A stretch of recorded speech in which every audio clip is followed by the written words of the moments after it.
नांदेडच्या सुबुद्ध आणि प्रबुद्ध अशा सर्व ज्येष्ठ वरिष्ठ आणि तरुण मित्रांना माझा पहिल्यांदा नमस्कार. खरं म्हणजे आजचा प्रसंग खूप अवघड आहे.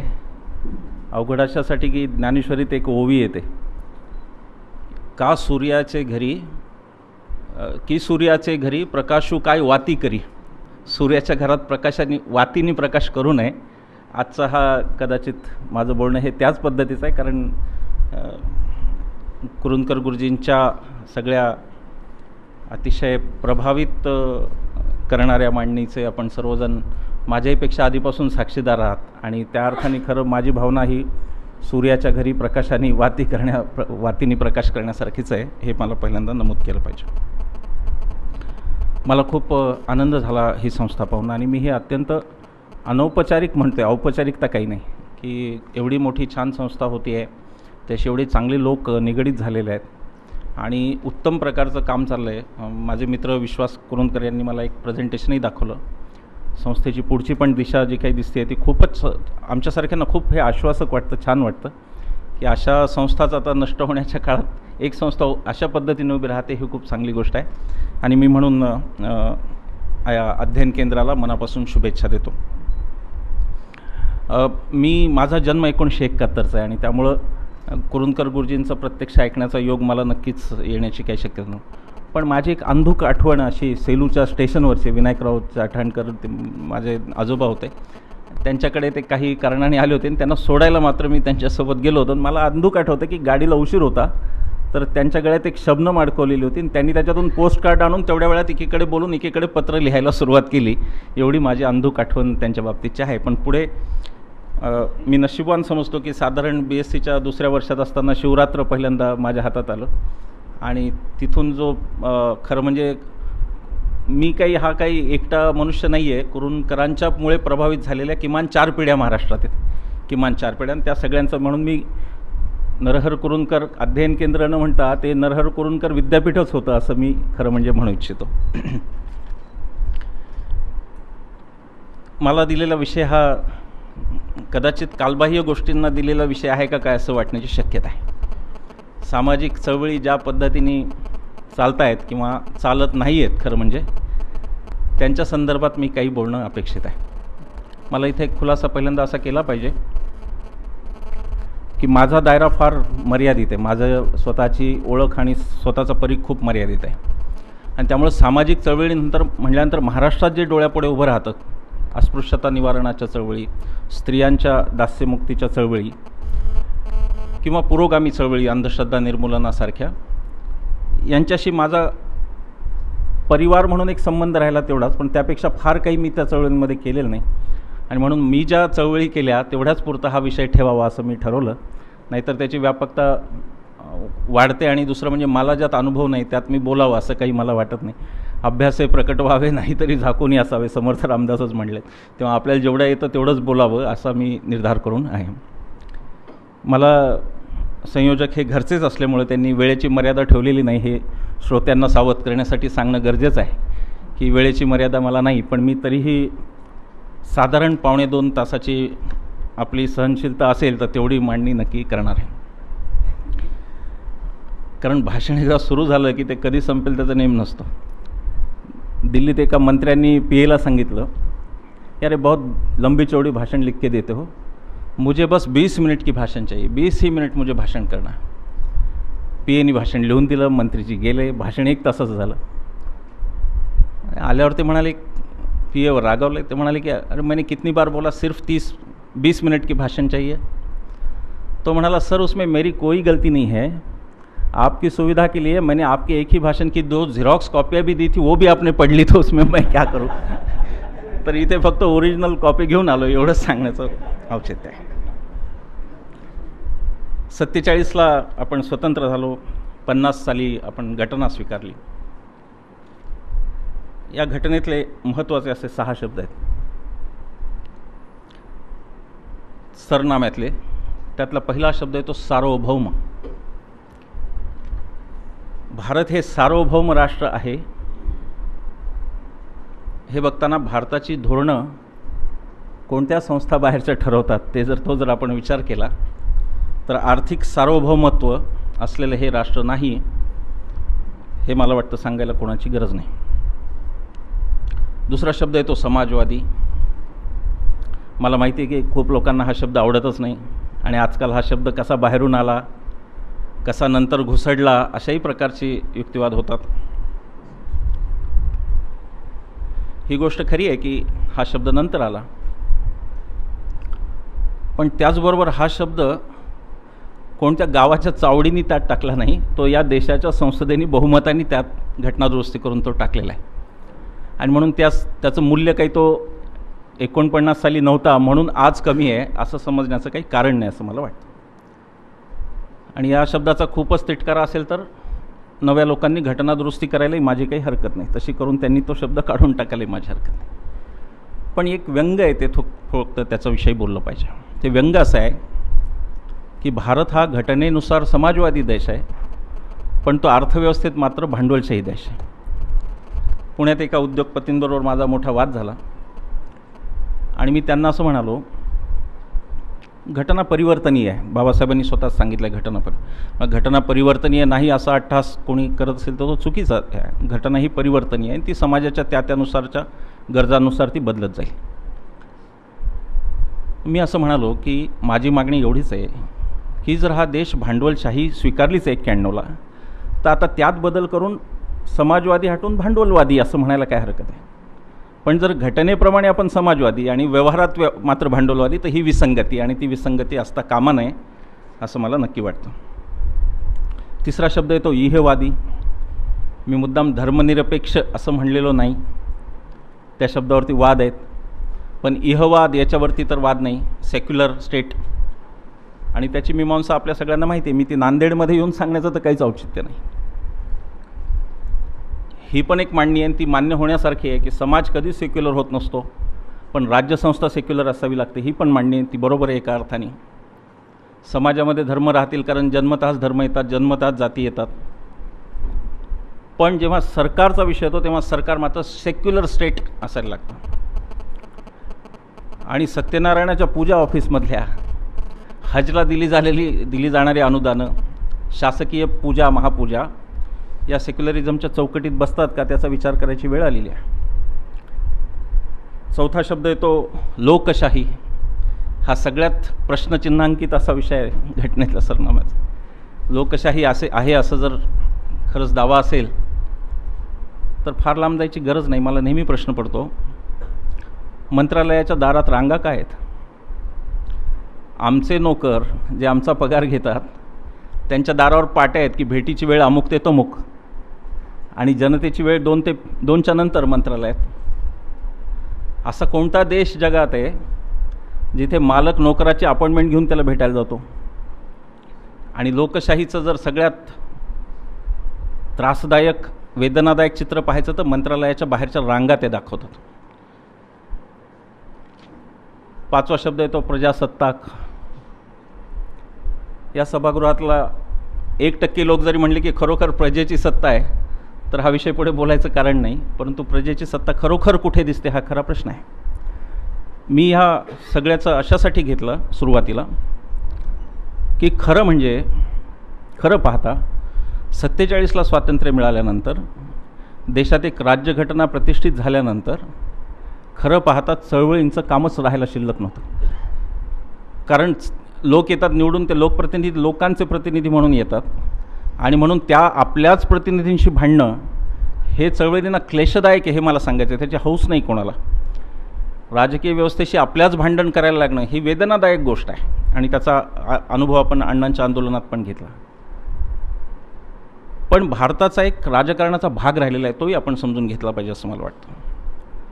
तो धागा असा आहे की सत्तेत कोणी असतील पण त्यांच्यावर एक नैतिक नियंत्रण असेल. ती भूमिका गांधीजींची होती, जी भूमिका विनोबांची होती. मला लहानपणी पाहिल्याचं स्मरत आहे की विनोबांना विचारायला नियोजन आयोगाचे सदस्य येतात की काय असावं सांगा.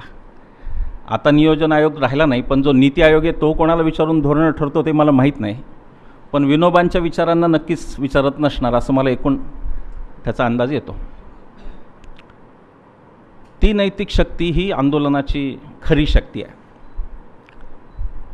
आणि या देशाच्या राजकारणात फक्त निर्वाचित प्रतिनिधी लोकप्रतिनिधी फक्त निवडणुकांचं राजकारण असं जर आपण समजणार असू तर मला वाटतं ती फार मोठी गल्लत आहे. हे पॅरलल अशा प्रकारचं समांतर अशा प्रकारचं एक राजकारण चाललेलं आहे जे नैतिक दबावाचं आहे. ती कदाचित ती गांधीजींच्यापासून अण्णा हजारे मेधा पाटकरांच्यापर्यंत काब्दे सरांच्यापर्यंत कदाचित त्या गोष्टी येतात. तर त्या नैतिक समर्थन आणि नैतिकतेचं आपण भान राजकारणाचा विचार करतानाच ठेवलं पाहिजे असं मला नक्की वाटतं. चळवळींची खरं गरज काय असा जर आपल्या पुढचा प्रश्न असेल, अनेक लोकांना आणि आम्हाला तर विकास विरोधक म्हणून आमच्यावर शिक्काच बसलेला आहे, त्यामुळे लोक कुठेही गेले की आले हे विकासाचे विरोधक असंच बघतात. पण खरं विकासाला विरोध का करावा वाटतो किंवा का करावा लागतो याचं काहीतरी थोडंफार चिंतन व्हावं असा माझा थोडासा पूर्वार्धाचा एक 15 मिनिटांचा वेळ मी ठेवलेला आहे. एक फूल उठवली जाते सध्या, ती आज नाही 20 वर्षांपासून आहे. भारत महासत्ता होणार अशी ती हुल आहे आणि त्याच्याकडे फार व्यवस्थित दृष्टीने पाहिलं पाहिजे. याचा अर्थ नतद्रष्ट लोक आहेत त्यांना भारत महासत्ता होऊ नये असं वाटतं वगैरे असे अर्थ घ्यायला नको, पण वास्तवाचं भान ठेवून महासत्तेकडे गेलं पाहिजे असं मानणाऱ्यांपैकी मी आहे. महासत्तेकडे जाणं चांगलं आहे, ती गोष्ट चांगली आहे, पण वास्तवाचं भान ठेवून गेलं पाहिजे असं मला वाटतं. आणि त्यात विकासाचे आपले प्राधान्यक्रम काय हा महत्त्वाचा मुद्दा आहे. किती लोकसंख्येला महासत्तेचं स्वप्न दिसू शकतं आणि किती लोकसंख्या ही त्या जवळपासही पोहोचू शकत नाही हा विचार त्यामागे महत्त्वाचा आहे असं मला वाटतं. गेले काही दिवस अनेक प्रकारचे आराखडे येत आहेत, व्हिजन डॉक्युमेंट येत आहेत, व्हिजन स्टेटमेंट. आपल्या जवळपास सगळ्या पक्षांच्या सगळ्या मोठ्या नेत्यांकडे व्हिजन डॉक्युमेंट आहे, पण व्हिजन नाही हा खरा प्रश्न आहे. त्या डॉक्युमेंटमध्ये व्हिजनच दिसत नाही कुठे काय. आणि ते प्रश्न सोडवण्याची जी उर्मी असते त्या उर्मीतून लोकांच्या हितासाठी हा प्रश्न सोडवायचा हे व्हिजन कुठे दिसत नाही असं मला म्हणायचं. मला असं वाटत नाही की आपल्याला काही वेगळ्या व्हिजनची गरज आहे.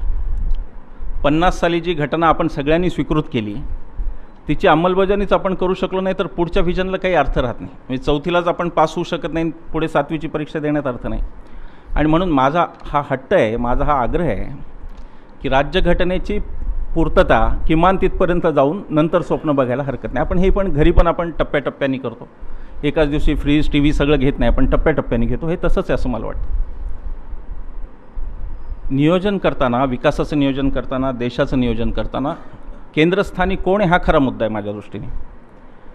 आणि मी असं जर वाटत असेल की फक्त गोरगरीब आणि वगैरे बोलतो आहे, मला वाटतं आपण कुठेतरी भ्रमात आहोत. आणि जे आज जात्यात आहेत आणि जे उद्याचे सुपातले आहेत ते पुन्हा जात्यात येणार आहेत आणि मध्यम वर्गाकडे सुद्धा आता ते सरकत चालेल, ते उच्च मध्यम वर्गाकडे पण सरकणार आहे असं मला वाटतं.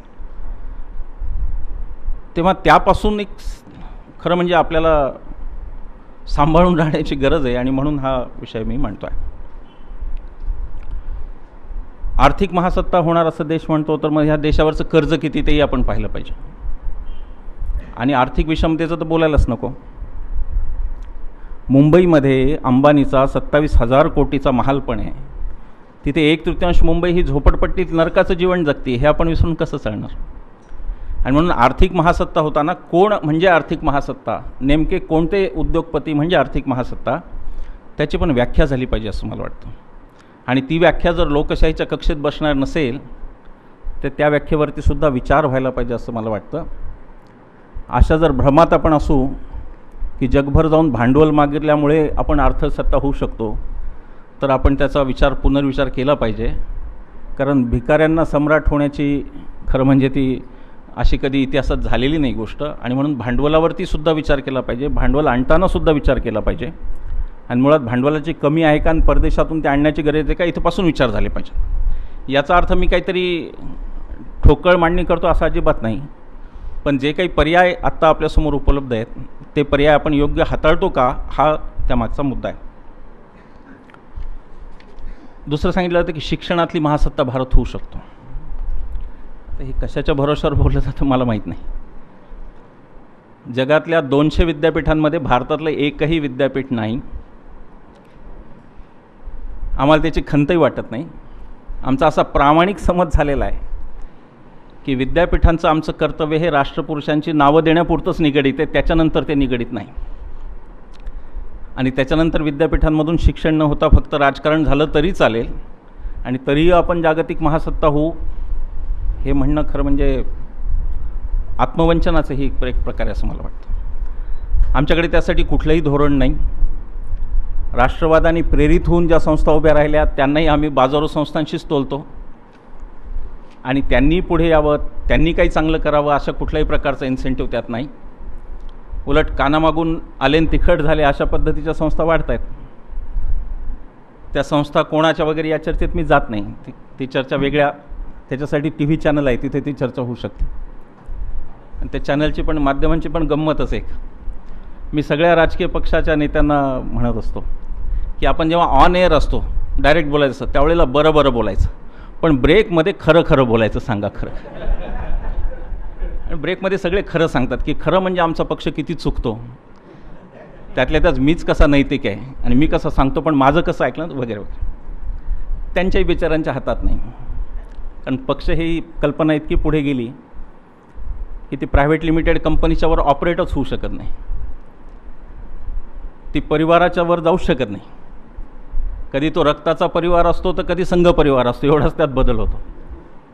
पण ती परिवारांच्या बाहेर जात नाही सत्ता.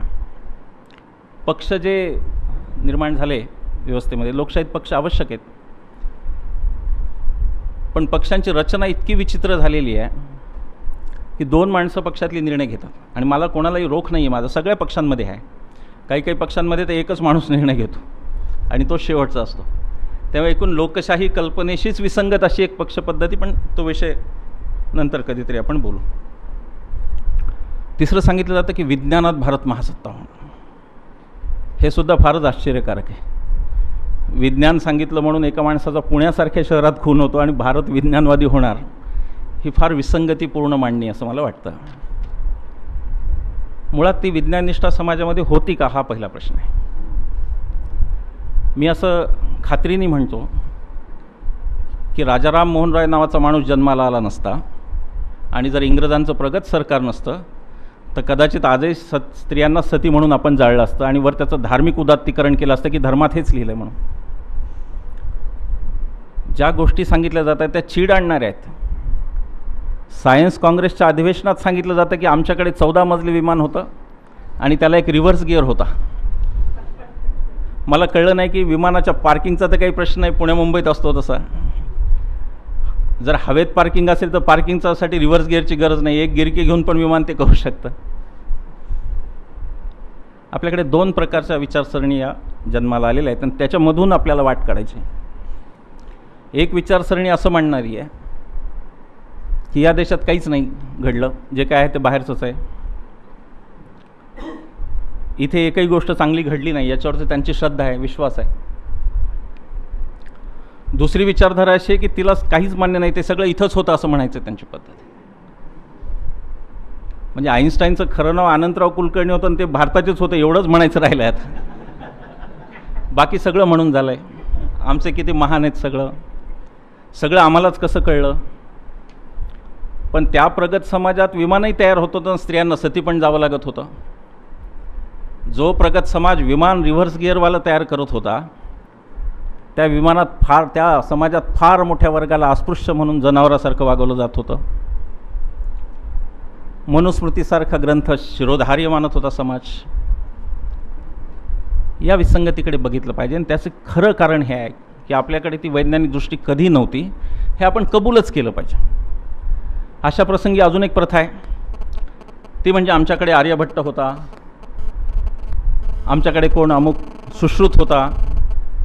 लोकसंख्येच्या मानाने ते काहीच नव्हते. किती होते असे? जर तुलनाच केली, जर्मनी आणि फ्रान्ससारख्या प्रगत राष्ट्रांचं आकारमान घेतलं, त्यांची लोकसंख्या घेतली आणि भारतासारख्या राष्ट्राचं आकारमान आणि लोकसंख्या घेतली आणि नंतर स्वतःला प्रश्न विचारला की विज्ञानात नोबेल मिळवणारे तिकडे किती आणि इकडे किती, तर त्याचं उत्तर आपोआप सापडतं असं मला वाटतं. मला वाटतं कुरुंदकर गुरुजींनीच नमूद केलेलं आहे की जेव्हा भवानी येऊन शिवछत्रपतींना दृष्टांत देऊन तलवार देत होती त्यावेळी तिकडे गॅलिलिओनी दुर्बिणीचा शोध लावून झाला होता. तेव्हा काही शतके आपण विज्ञानात मागे आहोत, ही वस्तुस्थिती मान्यच केली पाहिजे. जे नाही ते झुल अंगावर पांघरण्यात अर्थ नाही. आणि हे म्हणलंच पाहिजे की हो, आम्ही धर्मात इतके बुडालेलो होतो की विज्ञानासाठी आम्हाला वेळच देता आला नाही. रोजच काहीतरी धार्मिक कृत्य आहेत. धोंड्याचा महिना चालूच आहे. वेळ कधी संशोधनाला वेळ कधी काढणार?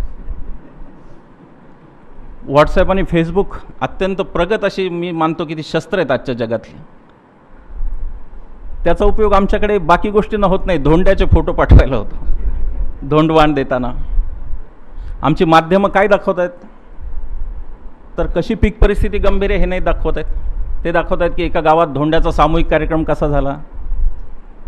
आणि यात माध्यमांची काही चूक नाही. सांगितलं पाहिजे. मी काही चॅनलवाल्यांना घाबरतो अशातला भाग नाही, पण सांगितलं पाहिजे. सास बहुच्या मालिका का दाखवतात? लोकांचा नेहमी आरोप असतो, तो मला अजिबात पटत नाही. लोकांचा आरोप असतो की माध्यमामुळं सगळं बिघडलं. ते तसं नाही आहे. जे बिघडलं ते माध्यमं दाखवत आहेत असं आहे ते. लोकांना त्या मालिका आवडतात. एखादी स्त्री जी दुसरीचा काटा काढू इच्छिते ती लोकांना पाहायला आवडते. सोप, डेली सोप मालिका, त्याचा खूप मोठा TRP आहे. चर्चांमध्ये सुद्धा मला माहीत नाही आमचं सगळ्यांचं अस्तित्व किती दिवस आहे. मला एक संपादक मित्रत्वात म्हणाले की अहो तुम्ही फार सिरियसली घेऊ नका. हे सगळे सामाजिक विमाजिकेतनं हे चटणीसारखे असतात आमच्याकडे. लोकांना मुख्य मारामारी भाई जगताप आणि माधव भांडारींमध्ये झालेली पाहायची असते. हे समाजच घडवणार. हे सगळं समाजातून येणार. माध्यमाला दोष देऊन उपयोग नाही. माध्यमं ही समाजात जे घडलं ते दाखवतात. माध्यमं स्वतः दाखवतात आणि त्यानुसार समाज घडतो असं जगात आजपर्यंत झालेलं नाही, होणार नाही. आपल्याला बिघडवायला माध्यमांच्या मर्यादा आहेत आणि त्या मर्यादांच्या पुढे ते जाऊ शकत नाही. विज्ञानातली महासत्ता होणं म्हणजे काय? 10 शोध लागले, विद्यापीठांमधून संशोधन चालू झालं. त्या संशोधनाला संशोधन का म्हणायचं हे मला अजून नाही कळलेलं. मी पण तिथेच PhD झालो. पण आमच्या मराठवाडा विद्यापीठ, बाबासाहेब आंबेडकर मराठवाडा विद्यापीठामध्ये नुसत्या एका फ्रेश वॉटर बायव्हॉल्व्ह या एका प्राण्यावर 60-70 लोक PhD आहेत. दुसरे प्राणी तरी शोधायला हरकत नाही. ज्या प्रकारचं संशोधन आमची विद्यापीठं करत आहेत ते जगाच्या दृष्टीने फेकून देण्यासारखं जास्तीत, म्हणजे मी सगळं नाही म्हणत आहे, काही त्याच्यात सन्माननीय अपवाद असतील, पण बाकी संशोधन केराच्या टोपल्यात. त्याचं कारण असं की विज्ञानाची दृष्टीच आमच्यात तयार झाली नाही आणि त्या शिक्षण व्यवस्थेने ती कधी होऊच दिली नाही. जी एक परंपरेतून आली शिक्षण व्यवस्था होते तिचं तर म्हणणं होतं की धर्म आणि वेद याच्या पुढे काहीच नाही, उपनिषदाच्या पुढे काय आहे जगात. आता जी नवी पद्धती आली तिचे प्रश्न वेगळे आहेत. आत्ताची नवीन शिक्षण पद्धती विद्यार्थ्यांना स्पेस देत नाही, फक्त पेस देते, गती देते. मी नेहमी म्हणतो की न्यूटनच्या आईनी जर त्याला सकाळी इंग्लिशचा, दुपारी कथ्थकचा, संध्याकाळी संस्कृतचा क्लास लावला असता तर निवांत बसण्याची कलाच न्यूटन विसरला असता आणि निवांत बसला म्हणून फळ पडलेलं दिसलं. ती निवांतता बुद्धीला आपल्या देत नाही आपण ही शिक्षण व्यवस्था. कारण आपल्याला तिथे गुणवत्ता नसून आपल्याला तिथे नंबर पाहिजे, प्रथम क्रमांक पाहिजे. मुलगी असली तर लता मंगेशकर झालीच पाहिजे, मुलगा असला तर सचिन तेंडुलकर झालाच पाहिजे, मध्ये आधी काहीच नाही. चांगला नागरिक घडवावा हे कोणी म्हणतच नाही. जे काही घडवायचं ते उत्तमच वेगळ्या दर्जाचं घडवायचं. शिक्षण पद्धतीचा आमूलाग्र विचार केल्याशिवाय मला खूप दुःख होतं या गोष्टीचं. हा विषय मी मुद्दाम बोलतोय कारण चळवळींचं जे उगमस्थान आहे ना ते कधीकधी या विषयामध्ये असं मला वाटतं. मी 93 साली पुण्याला गेलो. मी मराठी माध्यमाचा जिल्हा परिषदेचा विद्यार्थी होतो. मला कॉम्प्लेक्स होता की मला इंग्रजी येत नाही चांगलं. पण मी त्या काठावर विचार केला की मला काय चांगलं येतं, तर मला झाडावर उत्तम चढता येतं पटकन. आणि मग मी विचार केला की जंगलात गेला आणि समोरून वाघ आला तर कोण वाचण्याची शक्यता जास्त आहे, फाडफाड इंग्रजी बोलणारा का पटकन झाडावर चढणारा. पण त्याला आपण शिक्षणच समजत नाही. जी मूल्य निसर्ग आपल्याला देतो, जी पंचेंद्रिय निसर्ग आपल्याला देतो त्यांच्या सक्षमीकरणाला आपण शिक्षणच समजत नाही, ही खरी शोकांतिका आहे. आणि म्हणून एक स्टिरिओटाईप विद्यार्थी घाला आणि तिकडून पीठ काढा त्याचं, अशा पद्धतीचं शिक्षण होतं आहे. मला माहिती आहे की मी एका फार वेगळ्या शिक्षण संस्थेत हे बोलतो आहे जिची ही परंपरा नाही, पण अशाच ठिकाणी ते बोललं पाहिजे जे इतरत्र सुद्धा गेलं पाहिजे आणि म्हणून ते इथं बोलणं गरजेचं आहे असं मला वाटलं. 5वं सांगतात लोक की कॉम्प्युटर्समध्ये भारत महासत्ता होणार.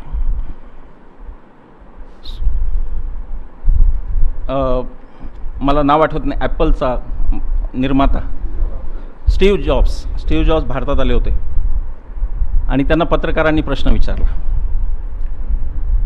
भारत 2020 साली महासत्ता होईल कॉम्प्युटरमधला, यावर तुमचं म्हणणं काय, असा तो प्रश्न होता. तर त्यांनी फार मार्मिक उत्तर दिलं होतं.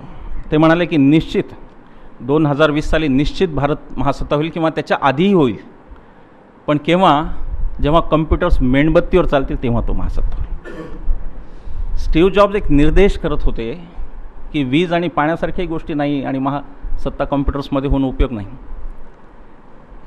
तेव्हा या सगळ्या परिप्रेक्ष्यामध्ये ज्या चळवळी आज उभ्या आहेत, ज्यांना आंदोलन म्हणून आपण म्हणतो, आणि जो माझा एक मर्यादित दायरा आहे, मी फार मोठ्या विस्तीर्ण चळवळींमध्ये गेलेलो नाही, माझा जो परीघ आहे तो फक्त 3-4 चळवळींशी संबंधित आहे. त्यातल्या पहिल्या विस्थापनाच्या पुनर्वसनाच्या चळवळी आहेत, दुसऱ्या पर्यावरण रक्षणाच्या आहेत, आणि तिसरी चळवळ ही लोकाधिकारांची, जिथे लोकाधिकारांच्यासाठी आपण बोलतो. म्हणून मी असं म्हणालो की ही पूर्वपीठिका झाल्यानंतर माझं चिंतन हे 3 विषयांशी मर्यादित आहे. त्यामुळे त्याला मग दलित चळवळीचं काय झालं, अंधश्रद्धा निर्मूलनाचं काय झालं, गरिबी हटावच्या चळवळींचं काय झालं, हे काही मला खात्रीशीररित्या सांगता येणार नाही, आणि म्हणून मी तेवढ्यापुरतंच बोलायचं ठरवलं. विस्थापनाच्या लढ्याचा मी थोडा पहिला अनुभव सांगतो. आपल्या नांदेडच्या शेजारी हिंगोली जिल्हा आहे आणि तिथे एक सापळी नावाचं धरण प्रस्तावित होतं. नांदेडचे लोक माझ्यावर रागावलेले होते की नांदेडला पाणी मिळणार आणि हे काय मध्ये येतात. नांदेडला पाणी किती मिळावं यावर मला काही आक्षेप असण्याचं कारण नाही. जगात सगळ्यांना भरपूर पाणी मिळावं, सगळ्यांनी सुखात राहावं असं मानणाऱ्यांपैकी मी आहे. पण विरोध का करावा लागतो हे मी सांगतो. चळवळी ज्या दिसतात की अन्यथा मेधा पाटकरांना काही काम नाही म्हणून त्या करतात, हे जे काही उभं केलं जातं किंवा ते विकास विरोधक आहेत म्हणून, तर त्याचे पार्श्वभूमी फक्त मी सांगतो. सापळीच्या आधी इसापूर नावाचं धरण आहे यवतमाळ जिल्ह्यामध्ये. इसापूर धरणाची क्षमता आपण जेमतेम 20% वापरतो. ते 35 TMCचं धरण आहे. गळके फुटके कॅनॉल्स, वाया जाणारं पाणी आणि एकूण सगळं व्यवस्थापन गाळाचं वगैरे, त्या धरणाची क्षमता आपण वाढवू शकतो, फक्त मेंटेनन्स वाढवू. ते न करता पुढे 7 TMCचं नवीन धरण सापळीचं प्रस्तावित केलं. राज्य शासनाने केंद्राला असं कळवलं, मला माहीत नाही नियोजन आयोगाने काय त्याच्यावरती कारवाई केली, पण पर्यावरण विभागाने नक्की केली. जयराम रमेश होते म्हणून केली. राज्य शासनाने असं कळवलं केंद्राला की आम्ही इथे 5435 हेक्टर जमीन पाण्याखाली बुडवणार आहोत आणि ते धरण पूर्ण झाल्यावर 600 हेक्टर जमीन भिजवणार आहोत. मला वाटतं तुघलकी एवढा एकच शब्द याला होऊ शकतो. 5500 हेक्टर जमीन बुडवायची आणि पुढे 600 हेक्टर भिजवायची. तर जे नियोजनच असं झालं की जे कंत्राट केंद्रीय होतं त्या नियोजनाच्या विरोधात उभं नाही राहायचं का? जमीन हे संसाधन नाही का फक्त पाणी हे संसाधन आहे? पाणी वाढवता येईल, जमीन नाही वाढवता येत. आम्ही पर्यावरणातले लोक नेहमी असं म्हणतो की पृथ्वी तयार झाली तशी पाण्याचा एकही थेंब कुठे गेलेला नाही. तो एक तर वर आहे जमिनीवर आहे, नाही तर भूगर्भात आहे. जमिनीचं तसं नाही, जमिनीला मर्यादा आहे आणि म्हणून जमिनीला संसाधन म्हणून पाहायचं नाही हा प्रश्न आहे आणि म्हणून ते लढायला लागतं. जे काही घडतंय आपल्या आसपास त्याची लोकांना नोंदच नसते, हे फार मोठं दुःख आहे. परिस्थिती इतकी भीषण आहे की कळमनुरी तालुक्याचा जर लढा असेल तर त्याच्यात हिंगोली तालुक्यातले लोकसुद्धा येत नाहीत. ते म्हणतात की हा त्यांचा प्रश्न आहे. म्हणजे जी आव्हानं पेलून चळवळी पुढे जातात त्या आव्हानांची मी फक्त आपल्याला कल्पना देतो. कुठलीही साधनं हातात नाही, कुठलीही संसाधनं हातात नाही. राज्यकर्त्यांचा कायम वक्रदृष्टी राज्यकर्त्यांची की आले आमच्या मध्ये तडमडायला, चांगलं आमचं टेंडर निघून पण गेलं असतं, हे आले विरोध करायला. अशा सगळ्या परिस्थितींमध्ये सुद्धा आंदोलनं पुढे रेटली जात आहेत. ती लोकांच्या गरजेनुसार रेटली जात आहेत हे पण लक्षात घेतलं. मी त्याच्यात फार भावनिक होत नाही. मागच्या पिढीची जी मांडणी होती ती माझी मांडणी नाही. मी हे डोळे ठेवून उघडे ठेवून बघतोय की लोक आम्हाला आउटसोर्स करतायत, हे मी डोळे ठेवून बघतो आणि ते मी स्वीकारतो. लोकांच्या गरजेप्रमाणे लोक आम्हाला बोलवतात आणि लोकांची गरज संपली की निघून जातात, ही पण गोष्ट खरी आहे. जनआंदोलनाचं राष्ट्रीय समन्वयाचे 172 लढे आहेत. जिथे लढाया यशस्वी झाल्या तिथले पण लोक येतीलच असं नाही पुढच्या लढाईत. तेव्हा हे लोकांच्या स्वार्थाने पण होणार, तेही मान्यच केलं पाहिजे. पण शेवटी त्यांना आवाज कुठून मिळणार हा प्रश्न आहे आणि त्यांना आवाज मिळवण्याची आजच्या राजकीय व्यवस्थेत कुठेही सोय नाही.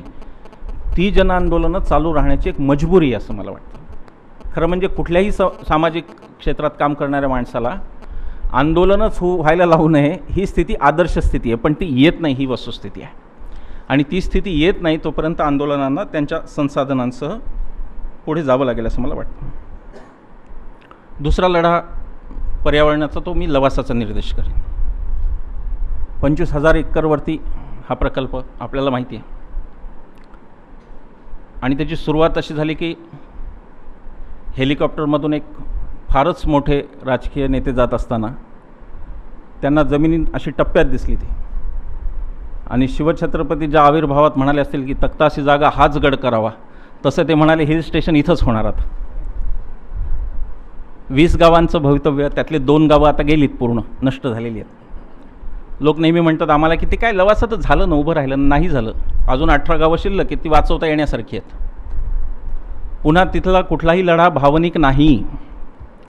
गरीब विरुद्ध श्रीमंत अशी ती लढाई नाही. ती नैसर्गिक संसाधनांवर हक्क कोणाचाही लढाई आहे. एक आदिवासी मनुष्य ज्याला सांगितलं जातं की मागच्या पावसाळ्यात ते सगळं फुटलं होतं वरून आणि म्हणून तुझं शेत पाण्याखाली गेलं, त्याचे तुला 3,000 रुपये आलेले आहेत.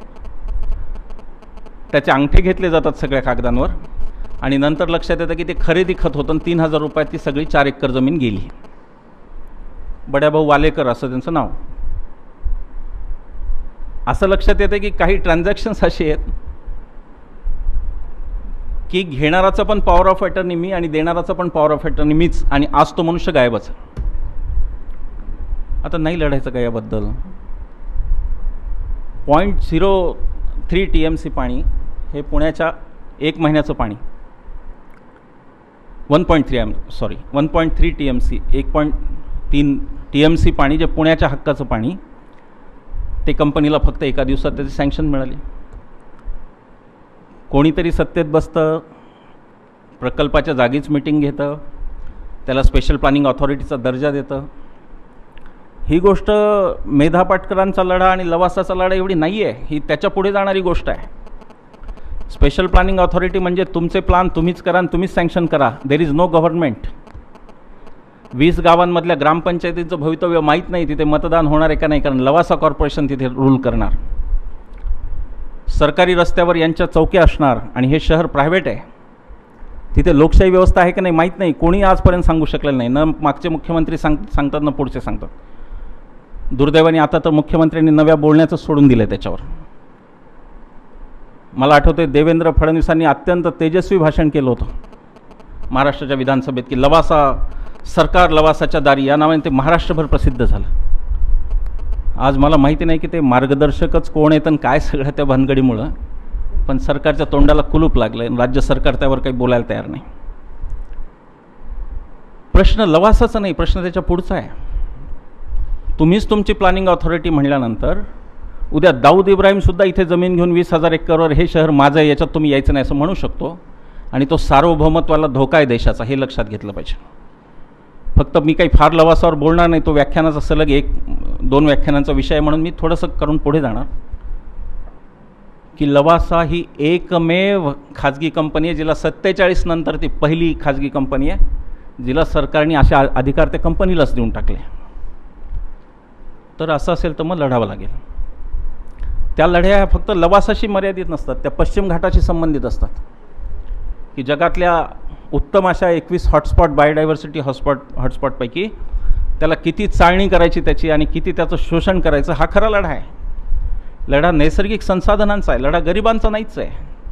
गरीब विरुद्ध श्रीमंत असा नाही, हा लढा श्रीमंत विरुद्ध श्रीमंतसुद्धा आहे, मध्यमवर्गीय विरुद्ध श्रीमंतसुद्धा आहे. आणि ते ह्या लढ्याचं चळवळीचं स्वरूप आहे, ते आपण समजून घेतलं पाहिजे. अनेक भ्रामक गोष्टी पसरवल्या जातात, अनेक गोष्टी बोलत असतात लोक, पण त्याचं मूळ स्वरूप काय हे आपण समजून घेतलं पाहिजे. पश्चिम घाट जर नामशेष झाला तर मॉन्सूनवरती मोठा परिणाम होईल. म्हणून हा प्रश्न मराठवाड्याच्या माणसाचा सुद्धा आहे, हा प्रश्न विदर्भाच्या माणसाचा सुद्धा आहे, हा 7 जी राज्य पश्चिम घाटाच्या क्षेत्रात येतात त्यांचा हा प्रश्न आहे. आणि पश्चिम घाटावर निर्णायक भूमिका घेण्याची कोणत्याही सरकारची ताकद नाही. त्याचं कारण लॉबीज माफिया एवढे प्रचंड वाळू माफिया आहेत की ते एका मिनिटात सरकारचे आदेश बदलून टाकतात. पूर्वीच्या भ्रष्टाचाराचं स्वरूप वेगळं होतं, ते नियमभंगाचं होतं, अमुक नियम तोडला. आताचं स्वरूप वेगळं आहे, ते आपण लक्षात घेतलं पाहिजे. ते स्वरूप नियमच बदलून टाकण्याचं आहे. आम्हाला पाहिजे तोच आम्ही नियम करू. म्हणजे एखाद्याने 2 खून केले की नियमातच असा बदल केला जाईल की प्रत्येक व्यक्तीला 2 खून माफ आहेत. तुम्ही त्याला नाही पकडू शकत. ती मोठी आव्हानं आहेत त्या चळवळींपुढची. आणि त्याच्याशी तोंड देताना एकीकडे प्रचंड मोठं साम्राज्य, एकीकडे सर्व सत्ताधीश, एकीकडे सगळ्या व्यवस्था ताब्यात घेणारी एक यंत्रणा, आणि दुसरीकडे लढणारी काही दुर्बल लोक, असा तो लढा आहे. आणि म्हणून तो लढा बॅलन्स होऊ शकत नाही. या देशाचं हे दुर्दैव आहे की चळवळीमध्ये येत नाहीत लोक. पुण्याच्यासारख्या प्रगत ठिकाणी जिथे लोकमान्य टिळक झाले होते की नाही अशी आता मला शंका यायला लागली आहे, तिथे सांगितलं की अरे 1 महिन्याचं पाणी तुमचं पळवलं आहे, तर त्या मिटिंगला 69 लोक आले. त्याच्यावरून आपण समजू शकतो की काय परिस्थिती. शस्त्रच टाकायची ठरवल्यावर मग काही इलाजच राहत नाही. त्या आंदोलनांचं, ज्या चळवळींचं मी बोलतोय, त्यांची परिस्थिती आज बिकट आहे ही गोष्ट खरी आहे. पण त्यांच्या बाजूनी सत्य आहे ही पण गोष्ट खरी आहे. आणि कुठे ना कुठे निरुत्साही होण्याचं काही कारण नाही.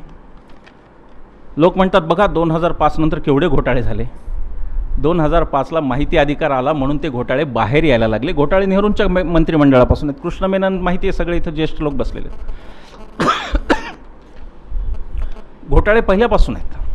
पण एक माहिती अधिकाऱ्यांनी अस्त्र दिलं की आता घोटाळ्यांना पाय फुटायला लागले. ते लपवणं अवघड जायला लागलं. मला माहिती आहे की माहिती अधिकारात खूप कार्यकर्ते अत्यंत वाईट पद्धतीने ब्लॅकमेलिंग करणारे निघाले, हेही खरं आहे. तो आक्षेप बरोबर आहे. लोक ब्लॅकमेलिंग करतात अधिकारांसाठी, ही गोष्ट बरोबर आहे. त्याच्यावरती चॅनलवर हेही सांगितलं होतं की बघा कायद्याचा दुरुपयोग.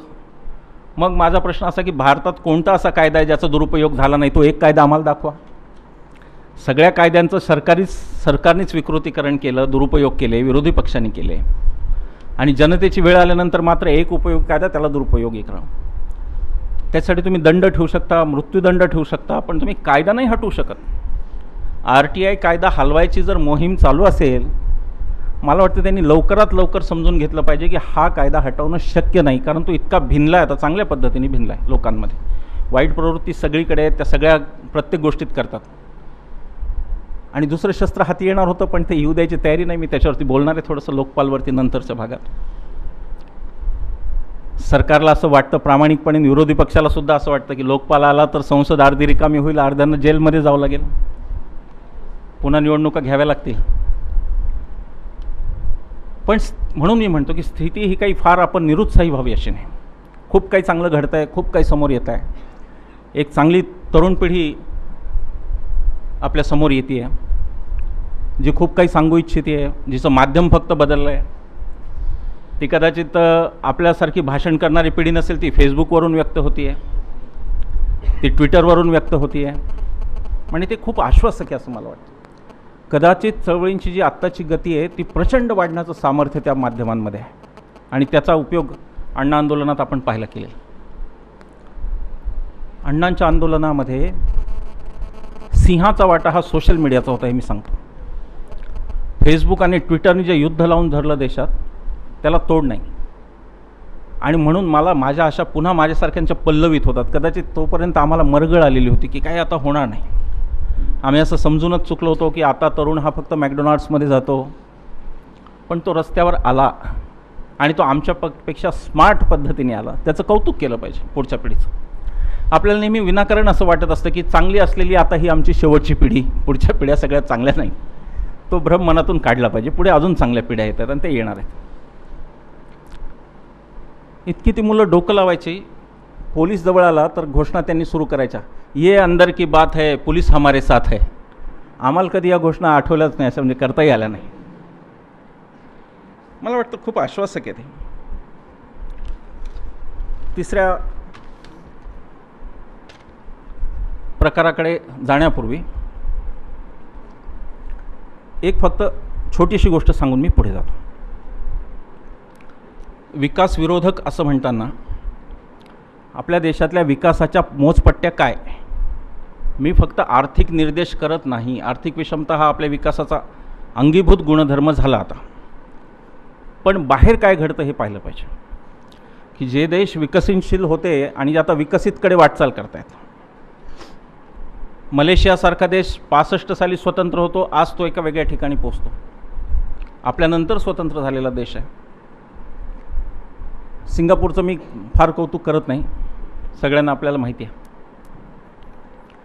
असं काय होतं की त्यांच्या विकासावर नेहमी कमी म्हणतो मी, प्रश्न निर्माण झाले नाही असं नाही. अमेरिकेतसुद्धा निदर्शन चालू आहे, जगभर अणुऊर्जेच्या विरोधात निदर्शनं होतात, ही वस्तुस्थिती आहे. पण ती तुलनेने कमी आहेत आणि त्याचं रहस्य विकास नियोजनामध्ये असं मला वाटतं. आणि म्हणून आत्ता चळवळी जे काही हाती घेत आहेत तो एक व्यापक अजेंडा आहे, तो हटाव बचावचा नाही. हटाव बचावचा अजेंडा आता टिकणार नाही पुढच्या काळात आणि म्हणून चळवळीसुद्धा व्यापकतेकडे जाऊ लागल्या आहेत आणि त्या जातील, मला खात्री आहे. चळवळी आता विकास नियोजनावरती प्रश्न विचारतील आणि त्याच्यात लोकांना एक हत्यार व्हावं लागेल. माझ्या घरापुढचा फुटपाथ का 10 वेळा तोडला आणि का 10 वेळा बांधला याच्यावरती शांत बसून नाही चालणार. लोकांना त्यात हत्यार व्हावं लागेल, अन्यथा त्या चळवळी पुढे जाऊ शकणार नाही. काही लोक त्यांच्या ताकदीने पुढे नेतील, पण लोकसहभाग हा इतका आवश्यक आहे तिथे की त्याशिवाय ते होऊ शकत नाही. विकास नियोजनात आमचा सहभाग काय हा तो प्रश्न आहे आणि विकास नियोजन कसं होतं हा दुसरा प्रश्न आहे. जगभरामध्ये प्रगत राष्ट्रांमध्ये 3 कसोट्या विकासाला लावतात. पहिली कसोटी असते ती कॅरिंग कॅपॅसिटीची असते, की रत्नागिरीसारख्या एकाच जिल्ह्यामध्ये जर 21 प्रकल्प येणार असतील औष्णिक विजेचे, तर त्या जिल्ह्याची कॅरिंग कॅपॅसिटी काय आहे, त्याचा प्रदूषणाची पातळी काय आणि आणखी ते किती सहन करू शकतं. दुसरा प्रश्न विचारला जातो तो ॲनालिसिस ऑफ अल्टरनेटिव्हचा विचारला जातो, की तुम्ही काय पर्याय निवडले, विचार केला म्हणून त्यातून हा उत्तम पर्याय निवडला. हे जगभर होतं. जगभरातल्या कुठल्याही, मगाशी माझा उल्लेख झाला तो जरा चुकीचा झाला. एन्व्हायरमेंटमध्ये माझं पहिलं PhD नाही आहे, एन्व्हायरमेंटल इम्पॅक्ट असेसमेंटमध्ये पहिलं PhD आहे. तो सगळ्या EIA रिपोर्टमध्ये हे सांगितलं जातं की अल्टरनेटिव्ज काय विचार केला. जैतापूरचा प्रकल्प जर अमेरिकेत लावायचा झाला तर त्यांना पहिल्यांदा विचारलं जातं की साईट अल्टरनेटिव्ह कोणते 3 तपासले. हीच साईट का काही राजकीय नेत्यांच्या जमिनीत आणि त्या प्रकल्पाला द्यायच्यात म्हणून ही साईट, हाही प्रश्न अमेरिकेत विचारला जातो. आमच्या नेत्यांची जमिनीची हावच संपत नाही. मला एक जणांनी सांगितलं, म्हणले एक नेते इतक्या जमिनी आहेत त्यांच्या की ते गेल्यानंतर फक्त 7-12मध्ये सुद्धा पुरता येऊ शकतं म्हणाले, त्यांना इतक्या 7-12 आहेत त्यांच्या. असो, जमिनीला 3 अल्टरनेटिव्ह काय होते, ऊर्जेच्या स्वरूपाला 3 अल्टरनेटिव्ह होते का, ते काय होते. जैतापूरचा संपूर्ण अहवाल आपण वाचा, त्यात कुठेही तुलनात्मक असा अभ्यासच दिलेला नाही. सांगितलं काय जातं आहे की सौर ऊर्जा महाग आहे, गोष्ट खरी आहे. 18 रुपयावरून आता ती 12 रुपयावर आली. पण सौर ऊर्जा महाग राहण्याचं एक कारण आहे. ते कारण असं की या देशात सगळ्या विषयांवर संशोधन करणाऱ्या संस्था निघाल्या. पुण्यात आपण खडकीला अंडी उबवणी कशी करायची याच्यावरती संशोधन केंद्र आहे. पण सूर्य जो या देशावर 10 महिने असतो त्या सूर्याच्या ऊर्जेवर संशोधन करणारं केंद्र मात्र देशात विकसितच झालं नाही. आजही भारतामध्ये सौर ऊर्जेचं संशोधन करणारं मोठं केंद्र नाही. पवन ऊर्जेची एक नवीन काहीतरी इन्स्टिट्यूट, एक 8-10 वर्षाखालची CWAT नावाची चेन्नईमध्ये चालते, तिथलं संशोधन यथातथाच. पण संशोधनच झालं नाही तर सौर ऊर्जा स्वस्त कशी होईल हा प्रश्न आहे. या देशाचं संशोधनाचं बजेटच 1%पेक्षाही कमी आहे, 1% पेक्षा कमी. आणि मग सौर ऊर्जा स्वस्त होण्याची अपेक्षाच चुकीची आहे. तंत्रज्ञान नेहमी संशोधनाने स्वस्त होतं. आपण 98ला मोबाईल आले, कशा साईजचे हँडसेट होते. मला एक गंमत आठवते आहे, मी नवीन मोबाईल घेतला होता त्यावेळेला 7 रुपये इनकमिंग होतं आणि 14 रुपये आउटगोईंग होतं. आणि त्यामुळे पुण्यातले लोक तर पेजरसारखंच वापरायचे, त्याला बघायचा नंबर आणि पटकन तिकडून डायल करायचा. आपल्यापैकी अनेकांना ते आठवत असेल, नव्या पिढीला माहीत नाही. दुसऱ्या दिवशी संक्रांत होती आणि माझ्या बायकोनी मला हरभरे कुठून कसे आणायचे याचं मार्गदर्शन केलं. बायको पुण्यातली असली की मार्गदर्शनाचा खर्च वेगळा असतो, तो जास्त आहे. तिने मला जे 3 मिनटं सांगितलं त्याचं बिल मला 21 रुपये आलं मोबाईलचं, आणि हरभरे मी 5 रुपयाचे घेऊन गेलो. एक फार गमतीशीर मेसेज SMS फिरतो की एक काळ असा होता की मोबाईलला 8 रुपये लागत होते, वडापाव 2 रुपयाला होता. आज मोबाईल 2 रुपयात मिळतो, वडापाव 8 रुपयाला आहे. विकासाच्या प्राधान्यक्रमावर सूचक वक्तव्य करणारा हा SMS असं मला वाटतं. पण मोबाईल आज स्वस्त झाले, प्रत्येकाच्या खिशात दिसायला लागले. त्याचं कारण कंपन्यांनी त्यावर संशोधन केलं. आता हे उघडच आहे की सौर ऊर्जेत संशोधन काही साहेब करणार नव्हता, त्याच्या देशात ती वीजच ती सूर्यच नसतो, तो कशाला करेल संशोधन त्याच्यावरती. हे संशोधन भारताने केलं नाही आणि आज सांगितलं जातं की दुसरा पर्याय नाही आणि म्हणून जैतापूर अनिवार्य आहे. जैतापूरची चर्चा वेगळी होऊ शकते. त्यातली काही मतं माझी ही चळवळीवाल्यांनाही न पटणारी आहेत, पण ती मतं आहेत. म्हणजे जैतापूरच्या अणुऊर्जेनी आंबाच येणार नाही आणि वंदत्वच येईल आणि मुलं होणार नाहीत, ही सगळी चुकीची गोष्ट आहे. त्यात काही तथ्य नाही कुठले. पण 3 लाख कोटीची अणुभट्टी हे तथ्य आहे खरं. आणि म्हणून विकेंद्रित व्यवस्था नको आहे. सोलार आणलं की विकेंद्रित व्यवस्था होते. आम्हाला कमी किमतीच्या टेंडरचं फार वावड आहे, आम्हाला ते नको वाटतात. एकच मोठं टेंडर काढलं की बरं पडतं सगळं. आमचं नियोजनच टेंडर केंद्रीय आहे. कोणी आलं तरी त्यात बदल होत नाही. लोक मोठ्या अपेक्षेने म्हणतात की आता बदलणारे सगळं होतं, तिसरंच वेगळंच काहीतरी. फसवणुकीकडून महाफसवणुकीकडे असा प्रवास चालला आहे मतदारांचा. माहीत नाही त्याचा शेवट काय होईल, कधी होईल. सध्या तरी त्या प्रवासाचे आपण सर्वजण साथीदार आहोत असं म्हणायला हरकत नाही. तिसरा प्रश्न विचारला जातो तो कॉस्ट बेनिफिट ॲनालिसिसचा, की त्याच्यावरती लागत किती झाली आणि त्यातून फायदा काय झाला. ही गोष्ट अत्यंत साधी आहे. आपण आपल्या घड्याळासारखी छोटी वस्तू किंवा कुठलीही घरात घेताना आपण 10 विचार करतो की किती दिवस टिकणार आहे, शाश्वत आहे का. त्या दुकानदाराला 10 प्रश्न विचारतो. भाजीपाला घेताना किती चोखंदळपणा करतो आपण, की वांगी खरंच टिकतील ना परवापर्यंत, असंही म्हणतो आपण. पण एवढा मोठा विषय हा त्या माध्यमात आपण विचारत नाही की कॉस्ट बेनिफिट ॲनालिसिस कुठे गेलं. माझ्याकडे काही दिवसांपूर्वी प्रयोगशाळा होती आणि आम्ही एक प्रयोग केला की वडाचं एक मोठा साईजचं झाड, त्याची जर लीफ एरिया आपण घेतली तर ते ऑक्सिजन कितीचं देतं, नेमकं प्रोडक्शन ऑफ ऑक्सिजन कसं, त्याचं सगळं फोटोसिंथेसिस आणि रेस्पिरेशन प्रोसेस. तर आमच्या असं लक्षात आलं की एक वडाचं मोठं झाड वर्षाला 35 लाख रुपयाचं ऑक्सिजन देतं. ही ऑक्सिजनची किंमत कशी काढली असा जर प्रश्न असला तर ते मुंबईमध्ये आजकाल ऑक्सिजन बार निघालेत, त्याची मी किंमत धरत नाही आहे. ऑक्सिजन बार म्हणजे काही कंपन्या असं ॲडव्हर्टाईज आणतात की ऑक्सिजन खूप कमी झाला, हवा फार प्रदूषित झाली म्हणून तिथे एक आलिशान अशा प्रकारचे चेंबर्स असतात आणि त्यात अशी काही खोकी असतात, माझ्या भाषेत ते त्याला वेगळं काहीतरी म्हणतात. त्यामध्ये त्यांनी तोंड घालून बसायचं 10 मिनटं आणि फ्रेश झाल्यानंतर 5,000 रुपये देऊन परत यायचं. असे अनेक मूर्खपणात. नायट्रोजन भरण्याचं एक यंत्र दिसतं आहे आजकाल सगळीकडे. हवेमध्ये नायट्रोजनच जास्त आहे, पुन्हा नायट्रोजन वेगळा कशाला पाहिजे. पण ही मार्केटिंगचा भाग आपण सोडून देऊ.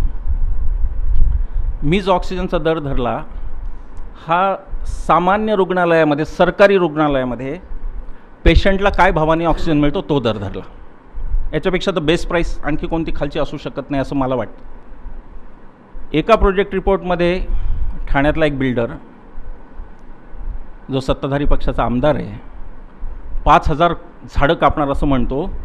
त्या 5,000 झाडांची एन्व्हायरमेंटल कॉस्ट कुठेही दिलेली नसते. तसं काय हे सगळं मोकाट आहे, हे कोणाच तरी मार्केचं आणि त्यांनी कापलं तरी चालणार आहे.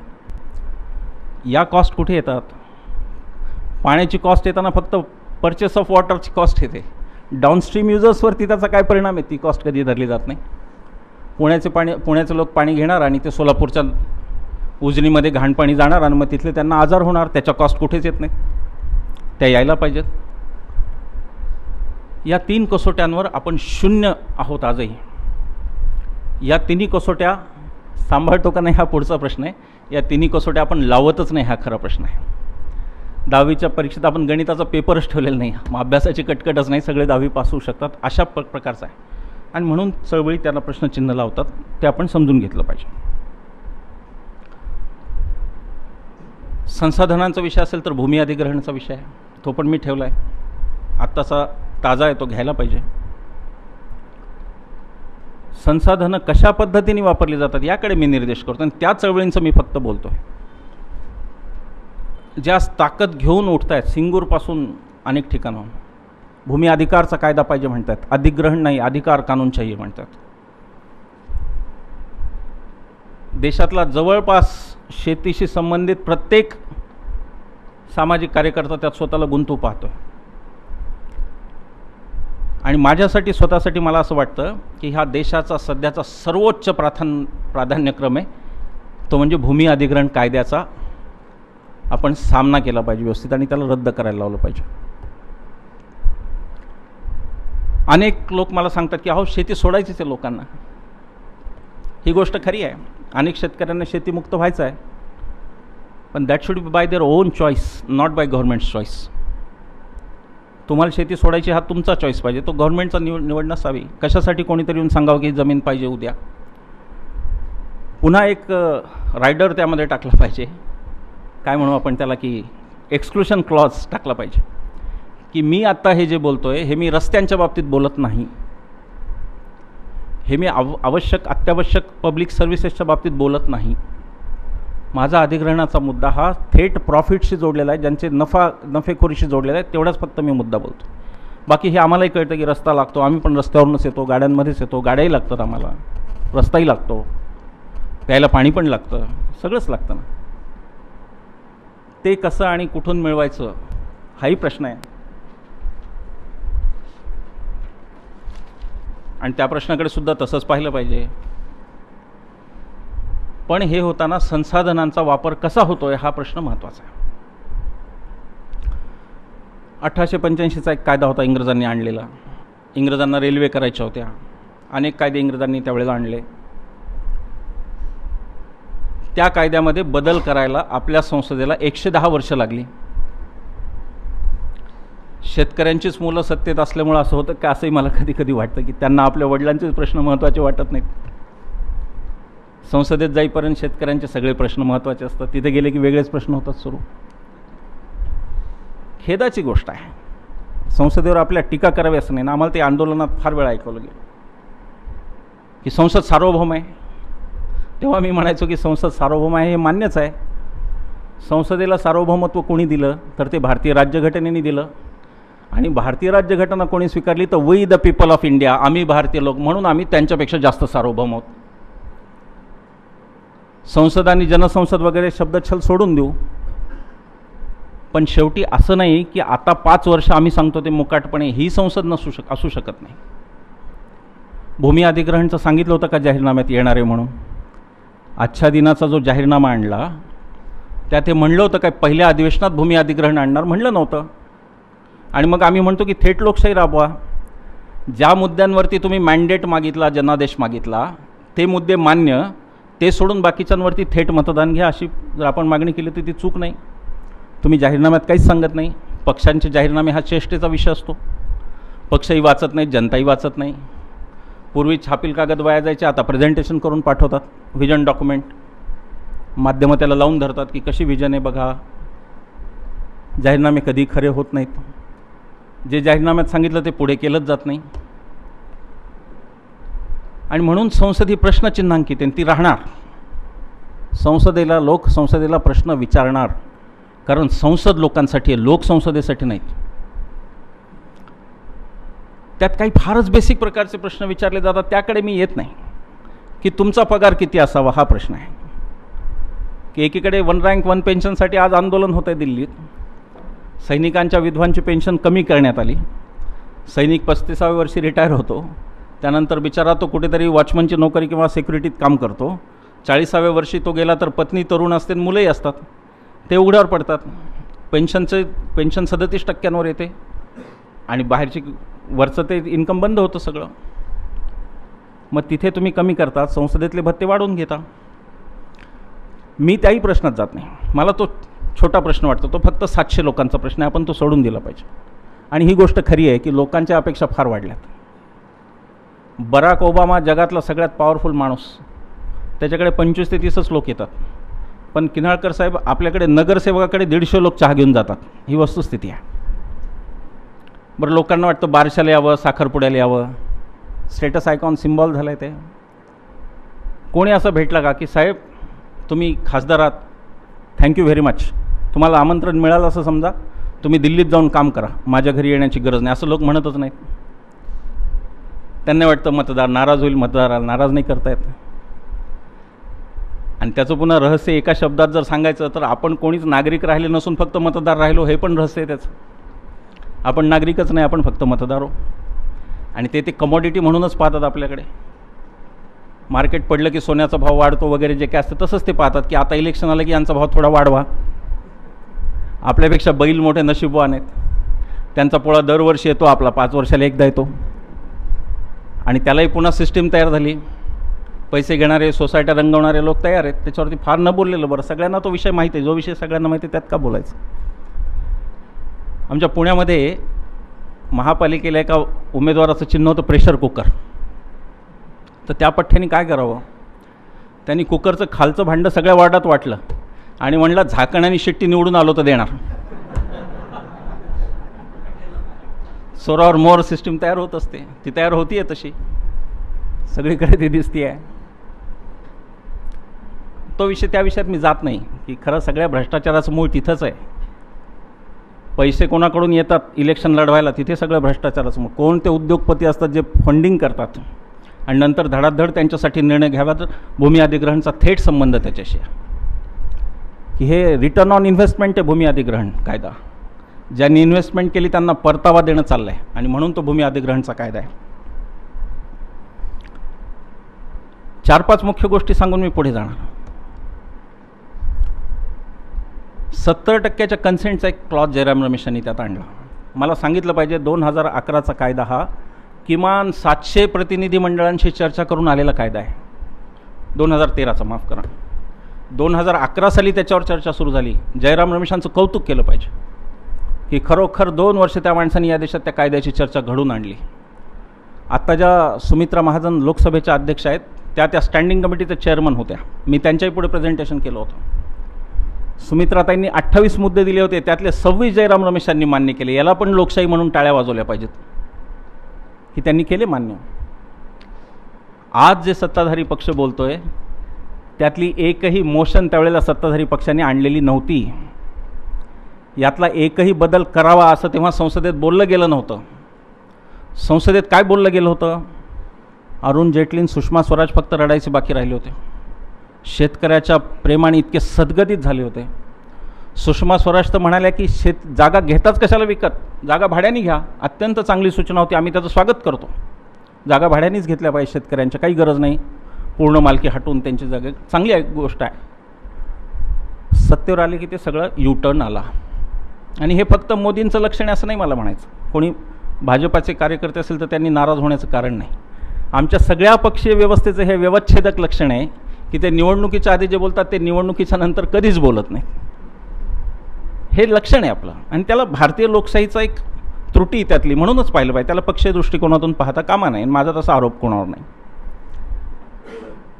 सिंगूरपासून आंदोलनांची पार्श्वभूमी होती भट्टा परसोलापर्यंत. जमीन अधिग्रहण कायदा काही जयराम रमेशांना करमत नव्हतं, काय करायचं संसदेत बसून म्हणून काढला, अशातला भाग नाही.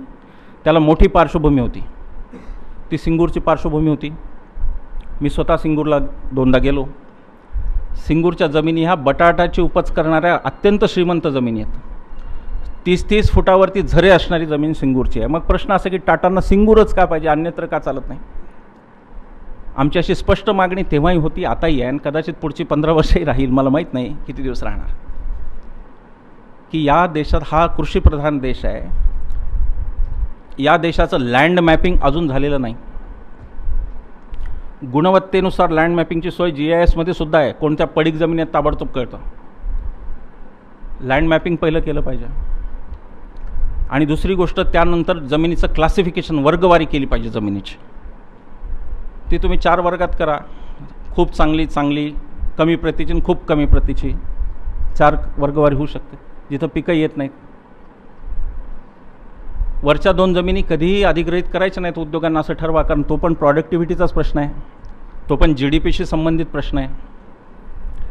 GDP ग्रस्त आहोत आपण सगळे असं म्हणलं तरी चालणार आहे. GDPचे विषय इतके जोमाने पुढे येतात. एका चॅनलच्या चर्चेत कोणीतरी म्हणलं की फक्त 18% शेती देते, 12% तो उद्योग पण देतो.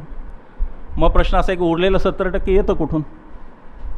माझ्या शेतात जो माल होतो, आपण आता बऱ्यापैकी शेतकरी असलेले लोक इथे असू, तो माल मी गावातल्या भुसारी मालाच्या व्यापाऱ्याला विकतो.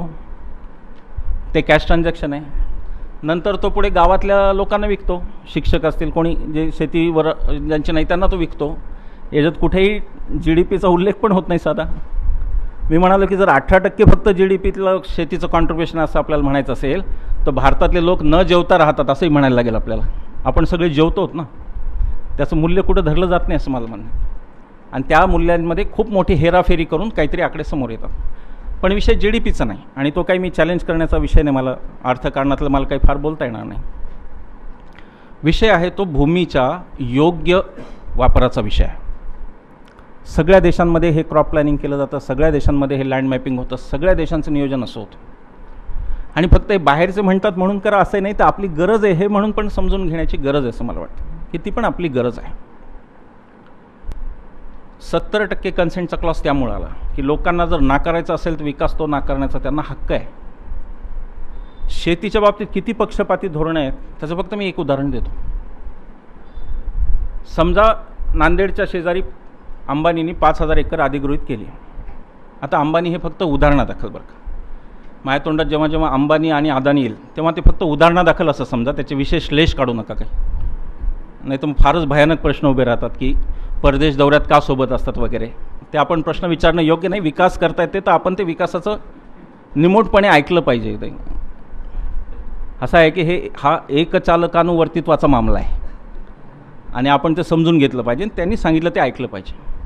ते म्हणतील मन की बात तर ती मन की बातच आहे. आपण त्याला धन की बात समजता कामा नाही उगाचच. स्वातंत्र्य आहे. उद्या सचिन तेंडुलकरसुद्धा रन की बात सुरू करू शकतो आणि ते ऐकायला आपल्याला भागही पाडू शकतो. रविवार म्हणलं की आजकाल अंगावर काटाच येतो, काय काय येणार आहे अजून मन की बातमध्ये माहिती नाही. असं 70% कन्सेंटचा विषय हा लोकशाहीचा विषय आहे आणि लोक बहुमताने विकासाचा नियोजन करतील हा तो विषय, तो त्यांना नको आहे. त्यांचं म्हणणं कन्सेंटची गरज नाही. दुसरा सगळ्यात महत्त्वाचा मुद्दा जो चळवळींसाठी महत्त्वाचा आहे, आंदोलनांसाठी, तो सोशल इम्पॅक्ट असेसमेंटचा आहे. सामाजिक मूल्यमापन का करायचं असं ठरलं होतं तर चर्चा अशी झाली होती आणि ती जयराम रमेशांनी खरंच खूप, मी काही जयराम रमेशांच्या पक्षाचा नाही ना, मी त्यांचा पक्षधर आहे, पण जे लोक खरंच व्हिजन ठेवून काम करतात त्यांच्याबद्दल चांगलंही बोललं पाहिजे. नेहमीच आपलं टी व्हीवर जाऊन टीका करण्यात अर्थ नाही. तो मुद्दा अशासाठी आला, प्रश्न असा आला की फार मोठी लोकसंख्या आहे जिच्याकडे शेती पण नाही घर पण नाही. एस.टी. स्टँडवर काम करणारा हमाल आहे, गावातल्या हॉटेलमध्ये काम करणारा पोरे आहे. विस्थापन झालं की यांचं काय होतं, हे कुठं जातात, पुनर्वसनाचं नेमकं काय होतं. मी आपल्याला सांगतो, मगाशी ज्या इसापूर धरणाचा मी उल्लेख केला ते 35 वर्षापूर्वी पूर्ण झालं, 35 TMCचं धरण, त्याचं पुनर्वसन आजपर्यंत नीट झालेलं नाही. मला विस्थापित लोक भेटतात, कोणीतरी रिक्षा चालवत असतो हिंगोलीमध्ये, कोणीतरी चणे विकतो आणि यांच्याकडे चांगली शेती होती, हे संपन्न लोक होते. पाटील देशमुखांचे मोठमोठे वाडे त्यात गेले, ते आज बेघर आहेत. तर लोकशाहीची प्रक्रिया आहे का नाही विकास नीतीत काही, का विकास म्हणजे तुम्ही सांगता तसं आम्ही ऐकायचं, हा तो मुद्दा आहे. सोशल इम्पॅक्ट असेसमेंट जर झालं तर अशी तरतूद होईल की निदान त्याला पुढचे 6 महिने 8 महिने वर्ष हे त्याला नवा रोजगार शोधण्यासाठी काढता येईल. नवीन असेल, सगळं ठिकाण नवं असेल, तिथं त्याला जाऊन स्थिर व्हावं लागेल, कामं शोधावी लागतील. तर किमान ती एक फारच त्रोटक रक्कम आहे, खूप छोटी रक्कम आहे, ती काही मोठी रक्कम नाही. आणि जर आपण कल्याणकारी राज्य म्हणत असू तर ते अनिवार्य आहे आपल्यासाठी. आपण घटनेने त्याला बांधलेलं होतं. मला आजकाल असं काबदेसर वाटायला लागलेलं आहे की कल्याणकारी हा शब्दच उडवला पाहिजे, कारण त्यात कोणाचं कल्याण हा प्रश्न महत्त्वाचा आहे. कल्याणकारी योजना म्हणजे कोणाच्या कल्याणाच्या योजना हा महत्त्वाचा आहे. वेलफेअर स्टेट ही कन्सेप्ट रद्द केली पाहिजे जर आपण एवढे ढोंगी राहणार असू तर. त्या माणसाला न्याय मिळावा ही सोशल इम्पॅक्ट असेसमेंट होती. उद्योगपतींना ती रक्कम 2% पण नाही, पण सरकार एवढं त्यांचं हित बघतं की ती 2% पण त्यांना खर्च नाही करू द्यायची त्याच्यावर. बाकी सोशल असेसमेंट वगळायला दुसरं काहीच कारण नाही. सरकार म्हणते की त्याला वेळ फार लागेल, तर तुम्ही वेळ कमी करा. असं कोण म्हणलं की ती 6 महिने चालली पाहिजे, ती 2 महिन्यात करा. त्याचे पॅरामीटर्स ठरवा. हे शक्य आहे होणं, या देशामध्ये सगळं होणं शक्य आहे. थोडासा बाजूला जाऊन सांगतो, अरुणाचल, हिमाचल आणि उत्तरांचल या 3 राज्यांमध्ये जर आपण छोटी छोटी संयंत्र बसवली जलविद्युतची तर 1 लाख मेगावॅट एवढी आपली ऊर्जा क्षमता होऊ शकते. हा आकडा माझा नाही, तत्कालीन भाजपाध्यक्ष नितीन गडकरी यांनी सांगितलेला हा आकडा आहे. आणि मी फक्त त्यांचं पत्र लिहून फॉलोअप करतो की ते तुम्ही तेव्हा तसं म्हणालं होतं, तर आता पुढे काय करायचं त्याचं कृपया मार्गदर्शन करावे. गोष्ट खरी आहे, 1 लाख मेगावॅट वीज तयार होऊ शकते, पण पुन्हा ते केंद्रीभूत नियोजन आमचं आडवं येतं. आम्हाला छोटे छोटे प्रकल्प नको. तिसरा मुद्दा होता तो फार महत्त्वाचा होता. एक असं लक्षात आलं की या देशामध्ये उद्योगांच्या मोठ्या लँड बँक्स तयार झालेल्या आहेत. हे सगळ्या सरकारांना, सर्वकालिक सरकारांनाही माहिती आहे. उदाहरणच द्यायचं झालं तर पुणे जिल्ह्यामध्ये MIDCतल्या एका प्रकल्पाला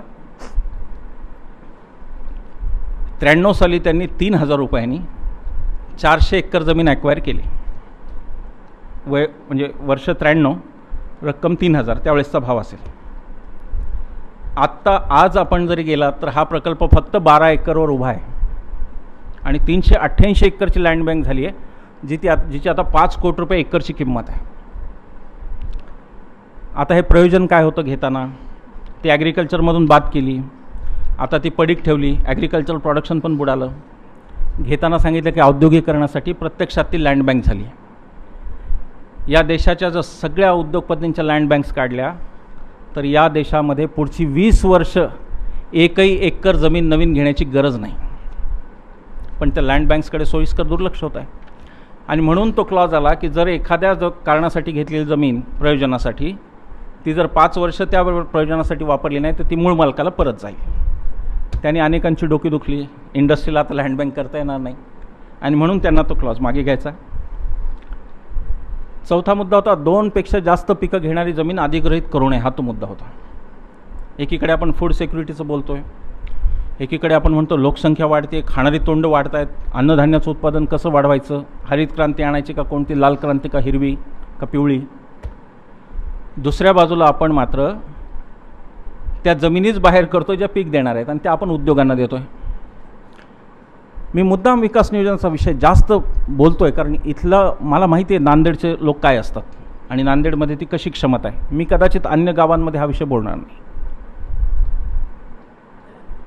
जमीन जी आपण म्हणतो 2 पिकं देणारी, ती कशासाठी जाऊ द्यायची? दुसरी जमीन का घेऊ नये? पर्यायी नियोजन का असू नये? उदाहरण मी सांगत होतो. एक हिंजवडीला पुण्याच्या IT पार्क आला, त्या मीटिंगला मी होतो. मी तिथे प्रश्न उपस्थित केला की जर इथे 60,000 लोक काम तेव्हा करणार होते तर ट्रॅफिकची काय व्यवस्था आहे आणि शहराच्या ट्रॅफिकवरती त्याचा लोड किती वाढतो. त्यावेळेला मला सांगितलं गेलं की काय वेडा माणूस आहे, अहो हा ट्रॅफिकलेस बिझनेस आहे, म्हणजे कम्प्युटर आहेत, लोक घरून काम करणार आहेत. आम्हाला वाटलं आम्हाला काही कळत नाही, कॉम्प्युटर्समधलं असेल कदाचित, आपण कशाला ऑब्जेक्शन घ्यायचं. आज पुण्यामध्ये ट्रॅफिक जाम सगळ्यात जास्त हिंजवडी भागात होतो आणि या ज्या लबाड्या केल्या जातात नियोजनामध्ये त्यांच्याकडे चळवळींना जास्त सजगतेने पाहावं लागतं आणि म्हणून त्या आधीच त्या लबाड्या ओळखणं आणि त्याला लगेच प्रत्युत्तर देणं हे चळवळींचं काम ठरवतं. तेव्हा हा प्रश्न फक्त अधिग्रहित जमीन कोणी कोणाचे करण्याचा नसून हा या देशाच्या विकास नियोजनात जमीन नावाचं संसाधन कसं वापरायचं आणि किती शहाणपणाने वापरायचं हा तो विषय आहे आणि म्हणून त्या विषयाकडे पाहिलं पाहिजे. चौथं जे मी आंदोलनाचं बोललो ते मी लोकपालचं बोललो. आता आपण सगळेच तो विषय विसरून गेलो. मला माहीत नाही भ्रष्टाचार पूर्ण संपला म्हणून आपण ते विसरलो का आपण ज्या ताकदीने उतरलो ती आपली तेव्हाचा तो आपला उगाचच आलेला कैफ होता जो आपल्याला कुठेतरी जिरवायचा होता म्हणून आपण रस्त्यावर आलो. मला वाटत माहीत नाही. आज याच्यावर अण्णा हजारे वगैरे तर कोणी बोलत नाही. सत्तेचे सोपान चढणारे सुद्धा आज लोकपालबद्दल बोलत नाही. दिल्लीत लोकपाल नाही. मुद्दा काय होता चळवळीचा आणि आंदोलनाने ते का केलं आणि मी हा विषय अशासाठी घेतो कारण त्याला जनतेला मी उत्तरदायी स्वतःला समजतो की मी जनतेला एक आव्हान केलं. मी म्हणजे मी कोणी असामान्य नव्हे, सामान्य माणूस. एक आंदोलन झालं, त्या आंदोलनाचं पुढे काय झालं त्याची चर्चा झाली पाहिजे. अन्यथा आम्ही उठतो रोज आंदोलनं करतो असा शिक्का आमच्यावर बसू शकतो. चळवळी म्हणजे पॉवर विदाऊट रिस्पॉन्सिबिलिटी नाही आहेत. जबाबदारी नसलेली शक्ती हे चळवळींचं स्वरूप नाही आहे. त्या जास्त जबाबदार चळवळी आहेत. त्या सरकारपेक्षा जास्त जबाबदार आहेत आणि त्या व्यवस्थेशी संघर्ष करतायत. म्हणून त्या व्यवस्थेच्या असलेल्या मूल्यापेक्षाही यांचं मूल्य कदाचित थोडं जास्त ठेवावं लागणार, अन्यथा लोक चळवळींकडे येणार नाही. घटनेचं एक 50वं कलम आहे ते असं सांगत होतं की चांगली न्याय यंत्रणा देणं हे स्टेटचं म्हणजे सरकारचं काम आहे. आता हे उघड आहे की चांगली न्याय यंत्रणा ही काही आकाशाच्या निर्वात पोकळीत जन्माला येत नसते. तिच्या मागे चांगली चौकशी यंत्रणा असायला लागते. चौकशीच चांगली नाही झाली तर न्यायालय निर्णयापर्यंत येऊ शकत नाही. त्यातही दोन भाग आहेत. पहिला आहे तो इन्व्हेस्टिगेशन, चौकशी. दुसरा आहे तो प्रॉसिक्युशन. म्हणजे एकदा कळलं की हा बलात्काराचा गुन्हा आहे तर त्याला प्रॉसिक्युशन करताना नुसती विनयभंगाची कलमं लावली जातात. डायल्युशन किती मोठ्या पातळ्यांवर होतं. प्रिव्हेन्शन ऑफ करप्शन ॲक्ट आहे आपल्याकडे. समजा एखाद्या नेत्याने एखाद्या क्रीडा प्रकारात 20,000 कोटीचा गफला केला, क्रीडा स्पर्धा भरवल्या वगैरे काय काय केलं, जास्तीत जास्त शिक्षा ही 5 वर्षाची होऊ शकते. आपल्या न्याय यंत्रणा दयाळू आहेत. पहिलं तर हा गुन्हा आला की चॅनल येतील, बाईट घेतील, मग विश्वंभर चौधरी म्हणतील हे धक्कादायक आहे. आता हा विश्वंभर चौधरींचा आज्ञा नाही, हे रोजच घडते, ते धक्कादायक काय आहे किंवा बोलायला सुचत नाही आहे म्हणून ते म्हणतात की हे धक्कादायक आहे. बरं, पुन्हा ती पण अडचण आहे. जर उद्या म्हणायला लागलं काय धक्कादायक नाही, होत असतं करप्शन, संपला विषय. चॅनलवर हेडलाईन भ्रष्टाचाराचं समर्थन वगैरे वगैरे, सगळी अडचण आहे. काही करायला गेलं तर प्रॉब्लेमच आहे. पोप जॉन पॉल हे अमेरिकेत येणार होते आणि त्यावेळी अमेरिकेत दारू या विषयावर प्रचंड मोठा उलथापालथ चालू होती. राष्ट्रीय विषय झाला होता दारू. तर पोपने असं ठरवलं की आपल्याला ह्या विषयावर बोलायचंच नाही, गेल्यावर हा विषय टाळायचा. गेले गेले की कॅमेरे आले समोर. ते म्हणाले what you want to say about the liquor in this thing. Pope sarcastically म्हणाले, oh are there liquor shops in US. दुसऱ्या दिवशी बातमी आली, पोपनी विमानातून उतरल्या विचारलं लिकर शॉप्स कुठे आहेत US मधले. ती आवृत्ती काय होऊन येईल आपल्याला माहिती नसतं.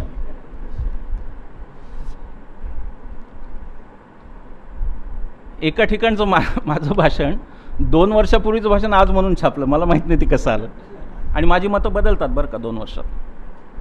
आणि मी ते कुरुंदकर अध्यासनात बोलताना ते मी ग्राह्यच मानतो, मतं बदललीच पाहिजेत. हे जे म्हणलं जातं की गेली 30 वर्ष आमची एकच भूमिका, याचा अर्थ 30 वर्ष आम्ही नालायक बुद्धूच राहिलो, आम्ही त्याच्यापुढे विचारच केला नाही. समाज बदलणार, परिस्थिती बदलणार, त्याच्याशी सुसंगत आम्ही विचारच केला नाही. म्हणून आम्ही आग्रहाने म्हणतो की गेली 30 वर्ष ही सातत्यपूर्ण भूमिका आम्ही मांडत आलो. याचा अर्थ तुम्ही 30 वर्ष विचारच केला नाही, त्याचा असा अर्थ आहे. भूमिका बदलतात, त्या कशा येतील माहीत नाही, कुठल्या स्वरूपात येतील. पण मुद्दा आपला लोकपालाचा होता. भ्रष्टाचार संपलाही नाही, आंदोलन मात्र संपलं. आता लोकांची त्याच्यावरती मल्लीनाथी काय आहे. मी जिथं जाईल तिथं लोक म्हणतात अण्णा हजारे हारले नाही का. म्हटलं काय कुस्ती होती का अण्णांची मनमोहन सिंगची की कुस्तीत अण्णा हजारे हारले. 77 वर्षाचा एक माणूस तुमच्या माझ्या पिढ्यांसाठीच काहीतरी करतोय. लोक ह्या कशा दृष्टीने बघतात. आज किती प्रश्न उभे आहेत घेऊन लोक की लोकपालचं काय झालं, या संसदेने ते केलं होतं, कधी नाही ते घडलं होतं संसदेकडून.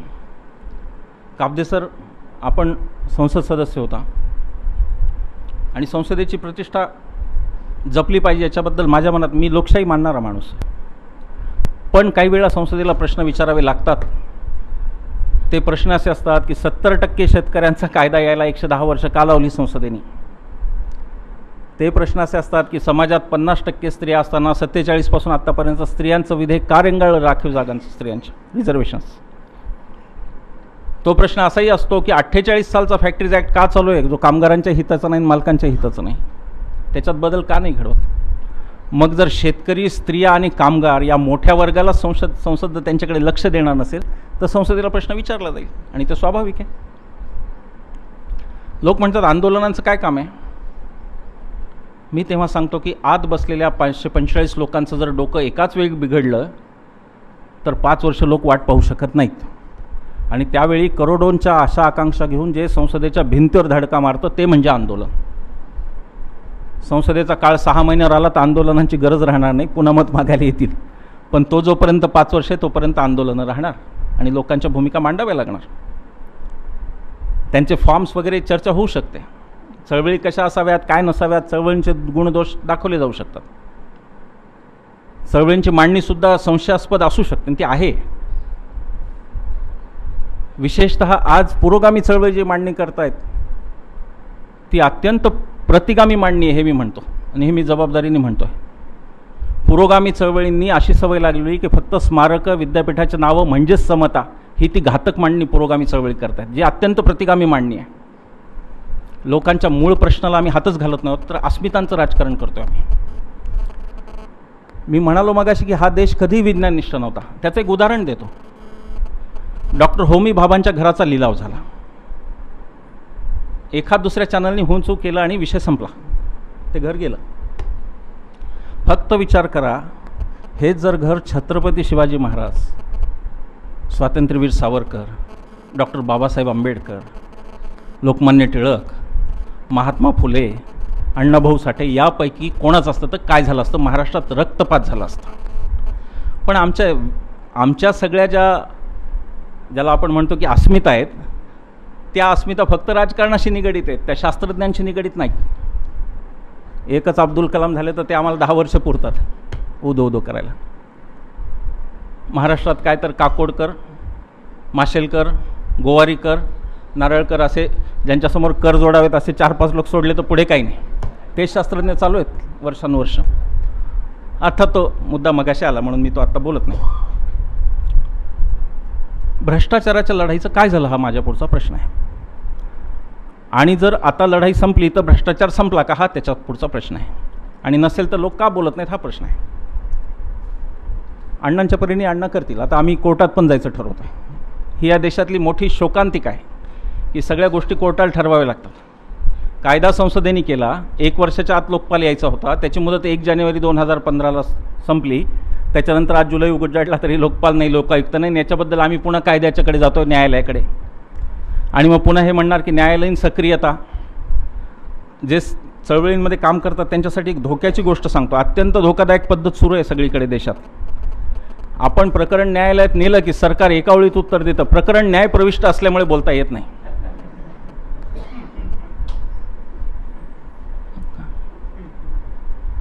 माहिती अधिकार कायदा यायच्या आधी 2001 का 2002ला माझा एक मित्र कुत्र्याच्या लसीवरती काही संशोधन करत होता.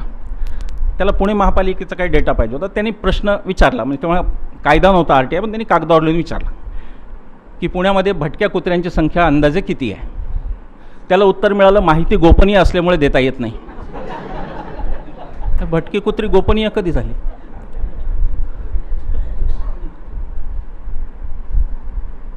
लोकपाल आणत नाहीत म्हणून आता पुन्हा न्यायालय. काही झालं की न्यायालय. आमची लवासाची केस ऐतिहासिक आहे. आत्तापर्यंत 22 न्यायमूर्ती तिने पाहिलेत. मी आता अधिक भाष्य करत नाही, नाही तर माझ्यावर कंटेम्प्ट ऑफ कोर्ट होतो. पण मी सांगतो, माझ्या याचिकेच्या आधी हमखास एक याचिका असायची. ती याचिका काय होती? पंढरपूरला आषाढीची कार्तिकीची वारी भरते, तर तिथे सार्वजनिक शौचालय किती असावीत? कोर्टातले आर्ग्युमेंट काय आहे? सत्ताधारी पक्ष म्हणतो ती आमच्या अंदाजाने 1400 पुरतील. याचिकाकर्ता म्हणतो की नाही नाही, ती कमीत कमी 2000 पाहिजेत. आणि हे ठरवण्यासाठी उच्च न्यायालयाचा वेळ घेतला जातो. न्यायमूर्तीचं काही चुकलं नाही, त्यांना ऐकावंच लागणार. याचिकाकर्त्याचं काही चुकलं नाही, सरकार काही करतच नाही म्हणून तो याचिका घेऊन गेला. आणि वर हे म्हणणार की कुठली ज्युडिशियरी एक्स्ट्रा ॲक्टिव्ह असं काहीतरी त्याला नाव, ज्युडिशियल ॲक्टिव्हिजम, की आता बघा आमचे अधिकार गेले, सगळं न्यायालय ठरवतं आहे, तुम्ही करत नाही म्हणून. न्यायालयाला कोणाला तरी इथं करावंच लागेल देशातल्या. ते आता पुन्हा प्रकरण न्यायालयात जायची वेळ आली. पण त्या आंदोलनाचं विश्लेषण चळवळ म्हणून एक करायचं असलं, मला विश्वास झाला की मला रिंग द्या. मला इथे नानांची आठवण झाली, मधु दंडवतेंची. त्यांनी एक किस्सा सांगितला. ते म्हणाले, एकदा अर्थसंकल्पावर मी बोलणार होतो आणि मला वेळ फक्त 20 मिनिटांची दिली होती. आणि मी प्राध्यापक असल्यामुळे मी 50 मिनिटाच्या आत कुठला विषय संपवू शकत नाही हे ठाम होतं. तर 20 मिनिटं झाल्यावर काही ग्रेस पिरियड दिला असेल असं लोकसभेच्या अध्यक्षांनी. यांचं संपेना म्हणल्यावर त्यांचा बेलकडे हात गेला. तर नाना म्हणले, मी म्हणालो what I wanted to say finally. त्यांनी हात मागे घेतला. पुन्हा मी 10 मिनिटं बोललो, पुन्हा हात गेला. मी म्हटलं in summary I would like to say, पुन्हा हात मागे. मी 50 मिनिटं पूर्ण केली. तसं नाही. वेळ महत्त्वाची आहे सगळ्यांचीच. काय चांगलं घडलं या आंदोलनातून? पहिलं चांगलं हे घडलं की 1977 नंतर राजकीय व्यवस्थेला असं वाटायला नाही, त्यांची खात्रीच झाली होती की आता लोक रस्त्यावर येऊ शकत नाहीत, ती ताकद संपली आणि म्हणून आम्ही करू तेच खरं आहे. पण लोक रस्त्यावर आले, आम्हाला हिणवलं गेलं की मेणबत्ती संप्रदाय झाला तयार, निघाले मेणबत्ती घेऊन. म्हणून होतं का? अरे नुसतीच दिवाणखान्यात टी व्ही समोर बसून चर्चा करण्यापेक्षा रस्त्यावर आले मेणबत्ती घेऊन, हे पण एक पुढचं पाऊल पडलं ना. त्याचं ॲनालिसिस, त्याचं विश्लेषण असं कसं करायचं की काय होणार आहे मेणबत्तीनी, उद्या म्हणतील काय होणार आहे मोर्चे काढून, काय होणार आहे नुसत्याच मशाली दाखवून. ते होतं नाही, या देशात घडतं आहे ना. संख्या ज्या वेळेला हे कळतं तेव्हा घडतं आहे ना. आणि ते रहस्य आहे, नव्या लोकांसाठी सांगतो मी, नवीन पिढी जी चळवळींचा विचार करते त्याच्यासाठी संख्या ही फार महत्त्वाची गोष्ट आहे. मी खात्रीने सांगतो की लवासामध्ये जर 1,00,000 लोकांचा मोर्चा निघाला असता तर पवार फॅमिली सगळी अग्रभागी दिसली असती मोर्चाचं नेतृत्व करायला. मागे 1,00,000 लोक दिसतात त्यांना. पवारांचंच उदाहरण फक्त काही कारणाने घेतलं नाही, कुठे याला कोणाचंही उदाहरण घ्या. यात मी बोलतो ते फार सर्व यांनी बोलतो, सर्वसमावेशक बोलतो. ही फक्त प्रातिनिधिक नावं असतात, ती येतात तेवढंच, म्हणजे त्याच्यापेक्षा वेगळा अर्थ काढू नका त्याचा. दिल्लीमध्ये नेत्यांना घराच्या बाहेर पडायची भीती वाटायला लागली होती, इतकी दहशतच म्हणणार मी त्याला, वाईट येते दहशत असू नये लोकशाहीत कोणाची कोणावर. पण ही स्थिती तयार झाल्यानंतर राजकीय व्यवस्थेला जाग येते आणि मग म्हणतात की कमिटी स्थापन करू, नाही तर लोकपाल आणू. मग संसद अण्णांना सॅल्यूट करते. पुढे काय झालं त्या सॅल्यूटचं माहीत नाही. मंत्र्यांना सॅल्यूट करून शिपाई जातात, तशी सॅल्यूट करून कुठे गायब झाले माहिती नाही. पण हे घडलं या देशात. 77 नंतर हा विश्वास लोकांना दिला या आंदोलनाने की हो, लोक रस्त्यावर पुन्हा येऊ शकतात, ठिणगी पडायचा अवकाश आहे, लोक रस्त्यावर येतील. ही पहिली गोष्ट झाली. दुसरी गोष्ट मी मगाशी म्हणाल तसं तरुणांचा सहभाग यात मोठा होता. खूप तरुण मुलं आली आणि ती आश्वासक चित्र आहे. देशाच्या भवितव्याच्या दृष्टीने तरुण जागा होतो याचं इतकं दुसरं आश्वासक चित्र नाही. ते या आंदोलनाने केलं. मालक जागा झाला एक प्रकारे म्हणलं तर. लोकांना मालकत्वाची भावनाच संपली होती. लोकांना वाटायचं आपण काय पडेल चेहऱ्याने जायचं आणि सरकारकडून करून आणायचं. पद्धत काय होती रिस्पॉन्सची? काब्दे सर जेव्हा आंदोलनं करत असतील तेव्हा कदाचित मुख्यमंत्री खाली येत असतील निवेदन घ्यायला, मंत्री येत असतील. आता मोर्चे आझाद मैदानातच अडवले जातात. तिकडे 2 पोलीस आणि एक पाण्याचा टँकर करत बसा, किती दिवस निदर्शनं करायची. ही पद्धत आहे का? संवेदनशील पद्धत आहे का ही आंदोलनांना? लोकांच्या आकांक्षा घेऊन लोक येतात, त्याच्यावरती तुमचा रिस्पॉन्स काय आहे? तो रिस्पॉन्स आझाद मैदानात अडवणं, पाण्याचे 2 टँकर उपकार म्हणून ठेवणं आणि तुम्ही तिथं करत राहा किती दिवसांना, ही पद्धत आहे. त्या पद्धतीचा तो फॉर्म त्या आंदोलनाने बदलला आणि हे सांगितलं की नाही, we are in control, not you. Control आमचा आहे, तुमचा नाही, हे त्या आंदोलनाने सांगितलं.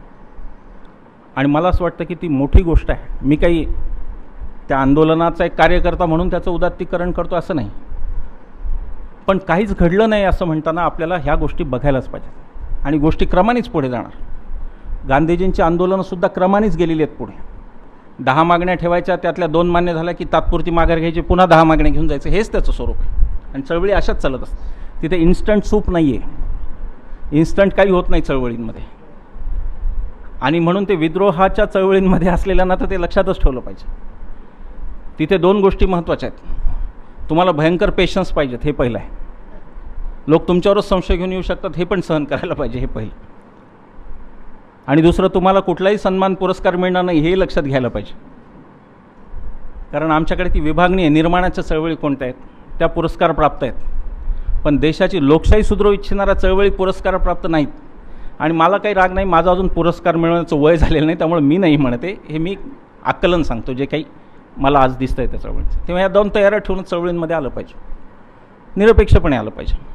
विनोबांनी जे सांगितलं ते सगळं पाळून त्यात आलं पाहिजे असं मला वाटतं. निष्पक्ष, निर्वैर आणि निर्भय, त्या 3 गुणांना घेऊन आलं पाहिजे. ते होणं अवघड आहे. मी स्वतः निर्वैर झालेलो नाही अजून, मला मान्यच आहे. मला कधी कधी राजकीय नेते दिसले खूप संताप येतो, काही नेते दिसले की, याचा अर्थ मी निर्वैर नाही झालेलो. ते तसं चांगलं नाही, ते मला व्हायला पाहिजे, मला कळतं. ते कधी होईल त्या टप्प्यात मला माहीत नाही, पण तरीही ती तयारी करून आलं पाहिजे असं मला नक्की वाटतं.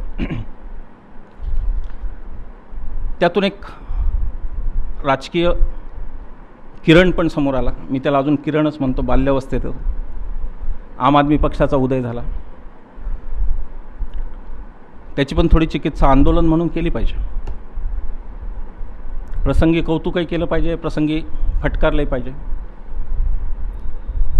तो एक विचार आहे, त्याचाही सन्मान केला पाहिजे की देशातले काही तरुण म्हणत असतील की आम्हाला नाही हा मान्य मार्ग, आम्हाला नाही तुमचं ते आंदोलन चळवळी, आम्हाला राजकीय प्रक्रिया, तर त्याची चांगली गोष्ट आहे, स्वागतार्ह गोष्ट आहे, केली पाहिजे. उत्तम राजकारण केलं पाहिजे. आपल्याकडे त्याबद्दल अनेक मिसकन्सेप्शन्स. लोक म्हणतात चांगल्या लोकांनी राजकारणात आलं पाहिजे. याचं इतकं भोळसट वाक्य दुसरं नाही. याच्यात पहिलं हे गृहीत आहे की चांगल्या लोकांच्या स्वागताला तिथं तबक घेऊन तयार आहेत आरतीचं की या चांगल्या लोकांना तुमचं स्वागत आहे. दुसरं एक गृहीतक आहे त्यात, आणि ते जरा डोळसपणे पाहिलं पाहिजे. प्रश्न व्यवस्थेचा आहे, प्रश्न माणसांचा नाही आहे. आपण असं म्हणणार आहोत का की चांगल्या डॉक्टरांची कमी आहे, चांगल्या लोकांनी डॉक्टर व्हावं, चांगल्या लोकांची कमी आहे, चांगल्या लोकांनी इंजिनियर व्हावं. चांगली माणसं सगळीकडेच गरजेची आहेत, ती राहणार आहेत. चांगल्या माणसांना येण्यासाठी स्थिती तयार होते का हाही प्रश्न आहे. आणि जी काही चांगली माणसं याची ती राजकारणात येत असतात. मी काही लोकांचं असं पाहिलं आहे की त्यांना एक ती चक्र आहे. ते माझ्या बाबतीत खूपदा घडतं, पण अजून तरी मी राजकारणापासून लांब राहिलेलो आहे. पण एक चक्र आहे विचारांचं, आणि ते व्हिशियस सर्कल आहे. जे तुम्हाला उत्तर शोधताना सांगते का अरे हां हे उत्तर आहे, मग नाही हे उत्तर आहे, मग नाही ते उत्तर आहे, मग कुठेतरी तुम्ही येता की राजकीय उत्तराशिवाय उत्तर नाही असं येतं. हे मी उलटं पण फिरू शकतो आणि सामाजिक शिवाय नाही हे पण मी म्हणू शकतो. हे दुधारी शस्त्र आहे, आणि म्हणून तो वादच निरर्थक आहे. त्यातल्या काही कल्पनांचा मात्र विरोध केला पाहिजे. 19 सप्टेंबर 2012ला आमची जी घटस्फोटाची मीटिंग झाली केजरीवालांच्या बरोबर, त्यावेळेस मला बोलायला 20 मिनटं दिली होती. आणि मी त्याच्यात म्हणलं की 1031 पक्ष भारतात ऑलरेडी आहेत. आम आदमी पक्ष हा 1032वा पक्ष. ॲलन ह्यूमनी काँग्रेस काढली, दीनदयाल उपाध्यायांनी भाजपा काढला, JPनी स्वतः जनता पार्टी काढली. या तिघांची नियत अरविंद केजरीवालपेक्षा कमी होती का म्हणून यांचे पण पक्ष भ्रष्टाचारात बरबटले पुढे. तर मी त्यांना म्हणालो कि जब यमुनोत्री से निकलती है तो बड़ी पवित्र होती है, लेकिन दिल्ली में आते ही उसमें कॉर्पोरेट गटर मिलना शुरू होता है. आणि जोपर्यंत निधीचे प्रश्न सुटत नाहीत की कुठून निधी येणार, कसा येणार, तो तात्विक मार्गाने येणार का सात्विक मार्गाने येणार का वेगळ्याच मार्गाने येणार, तोपर्यंत हे प्रश्न धसायला लागत नाहीत. आणि तोपर्यंत प्रश्नाची उत्तर द्यावी लागणार. पक्ष काढला, बदलाव घडायचं एक गोष्ट योग्य आहे. माझं हे मत तेव्हाही होतं, आजही आहे. काही प्रमाणात तरी केजरीवाल पास झाले हे मला सांगितलं पाहिजे. की दिल्लीमध्ये अर्ध्या नाही पाव पानाची सुद्धा जाहिरात न देता 70 पैकी 67 जागा केजरीवाल आणत असतील तर हे मान्य केलं पाहिजे की तोही मार्ग यशाचा आहे आणि तो चांगला मार्ग आहे. मी काही त्या मार्गाला तुच्छ लेखण्याचं कारण नाही. आणि एक अजून समजून घेतलं पाहिजे जाता जाता, उपकथानक आहे त्यात. ते उपकथानक असं आहे की 20 वर्षापूर्वीपर्यंत किंवा कदाचित अगदी 10 वर्षापूर्वीपर्यंत लोक कोणाला तरी निवडून आणण्यासाठी मतदान करायचे, आता लोक कोणाला तरी पाडण्यासाठी मतदान करतात. हा तो बदल आहे. हा अत्यंत सूचक आणि अत्यंत इंटरेस्टिंग असा बदल आहे. मी त्याचंही स्वागत करतो. की लोकांना काय म्हणायचं आहे, लोकांना हे म्हणायचं की काँग्रेस आम्हाला अजिबात नको. मग काय पर्याय, BJP. काँग्रेस नसेल तर BJP चालणार, पण तिसरा पर्याय आला तर ह्या दोघांनाही टाकण्याची लोकांची तयारी आहे. जर तिसरा पर्याय आला तर लोक दोघांनाही सोडचिठ्ठी द्यायला तयार आहेत. हा बदल केवढा आश्वासक बदल आहे मला सांगा. हा बदल चांगला बदल नाही. देशात तिसरी शक्ती उदयाला येते जी साठगाठ करणारे ना आत बसून एकत्र राहणारे आणि सेटलमेंटवादी लोक यांच्या विरोधात पुढे जाते ना एक विचारसरणी. तर तरुण नेतोय त्याला. मान्य आहे की त्यांच्या चुका होतात, पण मला वाटत नाही राजकीय चूक झाली. नाही तर आमचे मित्र योगेंद्र यादव यांच्याबरोबर एखादा तरी आमदार आला असता. राजकीय चूक आहे असं मला केजरीवालची वाटत नाही. योगेंद्र की अरविंद असं असलं तर माझा चॉईस योगेंद्र आहेत, ही गोष्ट वेगळी. पण तरी मला वाटत नाही की त्यात कुठे राजकीय चूक आहे. ते आकलन आपण तसं करता कामा नाही. आपण हे म्हटलं पाहिजे 67 आमदार एक गठ्ठा ठेवले. काय आहे दिल्लीचं वैशिष्ट्य? का आजही अरविंद केजरीवाल लोकांना वाटतं की योगेंद्र यादव गेले चालतील, प्रशांत भूषण गेले चालतील, अरविंद राहिले पाहिजे? का वाटतं? मी एक गोष्ट ऑब्झर्व केली तेवढी सांगतो. या सरकारने लोकांना आत्मसन्मान दिला. रविवारी आमदार येऊन बागेत सांगायला लागले की या बागेत मी रविवारी या ते यावेळी ते येऊन सांगा आपल्या अडचणी. पूर्वी आमदार खासदारांकडे उभं राहण्याची पण लोकांना परवानगी नव्हती. हाकलून लावणारी व्यवस्था होती ती त्यांनी बदलली, ही गोष्ट खरी आहे. आणि म्हणून त्या राजकारणाकडे सुद्धा चळवळींचा दृष्टिकोन हा व्यापक असला पाहिजे. चळवळींनी कुठलाही मनात किंतु न ठेवता त्या राजकारणाला योग्य वेळी पाठिंबा दिला पाहिजे, असं माझं स्वतःचं मत आहे. आणि त्याच्यामध्ये खूप आम्हाला पक्षीचं वावड आहे ना असं अजिबात काही नाही. लोकशाही ही पक्षीयच राहणार आहे आणि पक्षही लोकशाहीतले पर्यायसुद्धा पक्षीयच असतील तर आपल्याला त्यातलाच एक पर्याय निवडावा लागणार, ही गोष्ट खरी आहे. लोकराजनीतीची एक सुरुवात होती असं मला म्हणायचं, लोकांच्या राजकारणाची सुरुवात होती. बघा एक मोठा बदल आहे. लोकांनी आधी पक्ष बदलून पाहिले, मग व्यक्ती बदलून पाहिल्या. लोक आता राजकारणच बदलून बघायला बघत आहेत, ही गोष्ट खरी आहे. लोकांना आता व्यक्तींमध्ये बदल, पक्षांमध्ये बदल नको आहे. पक्ष तेच असले तर त्यातला एक दगडापेक्षा विटमव म्हणून लोक महाराष्ट्राच्या विधानसभेत 123 जागा देतीलही आणि त्यात पुन्हा आवाजी मतदानाची भर पडून ते होईलही. काय व्हायचं, लोकांच्या आकांक्षांचं जे काही वाटोळ व्हायचं ते होईलही, ते चालणारच. पण तिसरे पर्याय उभे राहत आहेत. अखिल गोगोई आसामसारख्या ठिकाणी तिसरा पर्याय देतो, अरविंद केजरीवाल एक पर्याय देतो, योगेंद्र यादव आता एक पर्याय देण्याच्या तयारीत आहेत. ही मोठी घटना आहे असं मला वाटतं. त्याच्याकडे आपण तुच्छतादर्शक म्हणून नाही पाहायला पाहिजे, त्याच्याकडे आपण सकारात्मक पाहायला पाहिजे आणि त्या चळवळी कशा पुढे जातात त्यावर लक्षही ठेवायला पाहिजे. उद्या असं होऊ नये की अरविंद केजरीवालचं सरकार आहे म्हणून आम्ही आंदोलन करत नाही, असं होता कामा नये. आम्ही तिथे आंदोलनाला उभं राहिलं पाहिजे. आम्ही असं म्हणलं पाहिजे की जनतेच्या जे हितार्थ आहेत त्याच्यासाठी आम्ही राहू. चांगलं असेल तर चांगलं म्हणू, वाईट असेल तर वाईट म्हणू, ही आमची स्पष्ट भूमिका असायला पाहिजे. मी मगाशी म्हणालो काही मिसकन्सेप्शन आहेत. म्हणजे मी जे बोललो याचा अर्थ आता राजकारण अटळ आहे असं जर कोणाला वाटत असेल तर त्याच्यासाठी पुन्हा दुसरी बाजू. ती बाजू अशी आहे की लोक म्हणतात की घाणीत उतरल्याशिवाय घाण कशी साफ करणार. तर मी उत्तर देतो की आजकाल घाणीत जायचं लागत नाही, वरून JCBनी सुद्धा घाण काढता येते बाजूला. येते ना. ते JCB काय आहेत? तो पहिला JCB माहिती अधिकाराचा आहे आणि दुसरा JCB लोकपालचा आहे. 2005ला माहिती अधिकाराला कागद मिळत होते. माझ्याकडे स्वतःकडे लवासा प्रकरणाचे 12,000 कागद आहेत. पण त्या कागदांचं काय लोणचं घालायचं का काय असं परिस्थिती. कुठेही गेलं तर तक्रार कोणीच घेऊ शकत नाही. सत्ताच अशी आहे की कोणताही पक्ष आला तर घाबरतो, म्हणतो नाही आम्ही काही करणार नाही. मग त्याच्यावर काय करायचं, म्हणून लोकपाल. सुसंगत अशी एक मांडणी त्यामध्ये आहे. आजकाल चळवळींना मूर्खात काढण्याचे दिवस आलेले आहेत काय, पण त्याच्यात एक सुसंगती आहे, ती अनुभवातून आलेली आहे, ती व्यवहारातून आलेली आहे. जेव्हा 2009पर्यंत हे लक्षात येतं की RTIमध्ये कागद येत आहेत पण पुढे काय करायचं, त्याच्यावर तर सोल्युशन लोकपाल हे असतं. आणि अशी तर्कसंगत मांडणी नक्कीच चळवळी करतील. त्या कदाचित लोकांपुढे येताना तशा स्वरूपात येणार नाहीत, मला माहीत नाही कशा स्वरूपात येत. कदाचित आमच्याकडे त्या ताकदीचे प्रवक्ते नसतील म्हणून ते आम्हाला बोलता येत नसेल, कदाचित आमचे विचारच कमी असतील म्हणूनही आम्हाला बोलता येत नसेल, पण ही मांडणी होत राहील. भारतामध्ये निवडणुकीचं राजकारण पुढे जाईल असं मी मगाशी म्हणाल तसं होऊ शकत नाही. ते ह्या दोन समांतर रेषांनी ते राजकारण पुढे जाईल. लोकांच्या मानसिकतेचा प्रश्न आहे आणि तो मोठा प्रश्न आहे. आणखी किती वेळ मी बोलू? 15 मिनिट. तो मोठा प्रश्न आहे. लोक म्हणतात मत वाया कशाला घालवायचं. याच्या इतकी दुसरी मला काही चेष्टेची गोष्ट दिसत नाही.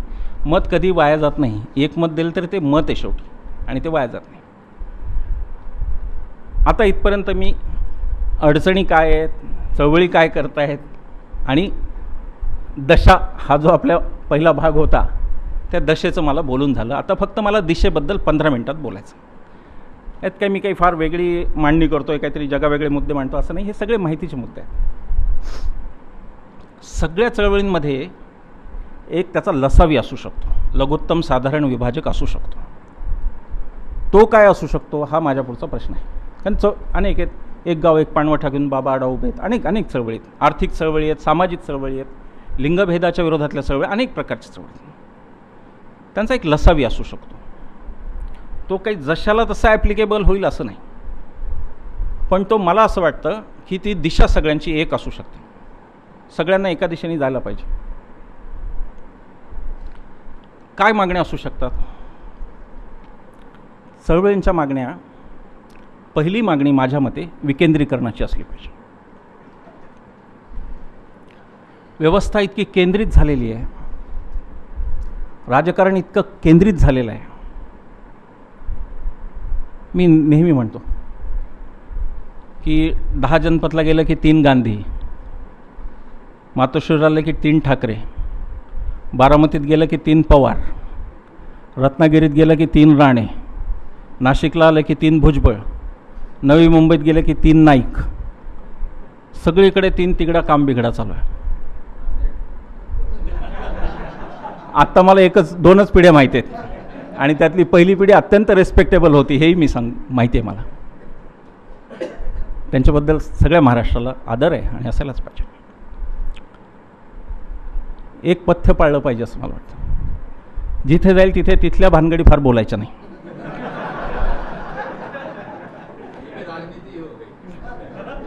आमचे एक संपादक मित्र आहेत, ते धुळ्याच्या एका पेपरमध्ये उपसंपादक म्हणून नोकरीला लागले. पहिल्या दिवशी त्यांनी धुळे जिल्हा परिषदेला भानगडी वगैरे संपादकांपुढे नेल्या. संपादक म्हणले, अरे काय, अरे ते जाहिराती देतात आपल्याला, असं काय करतो, हेक ते बाजूला, सगळं लिहायचं ते जागतिक लिहायचं.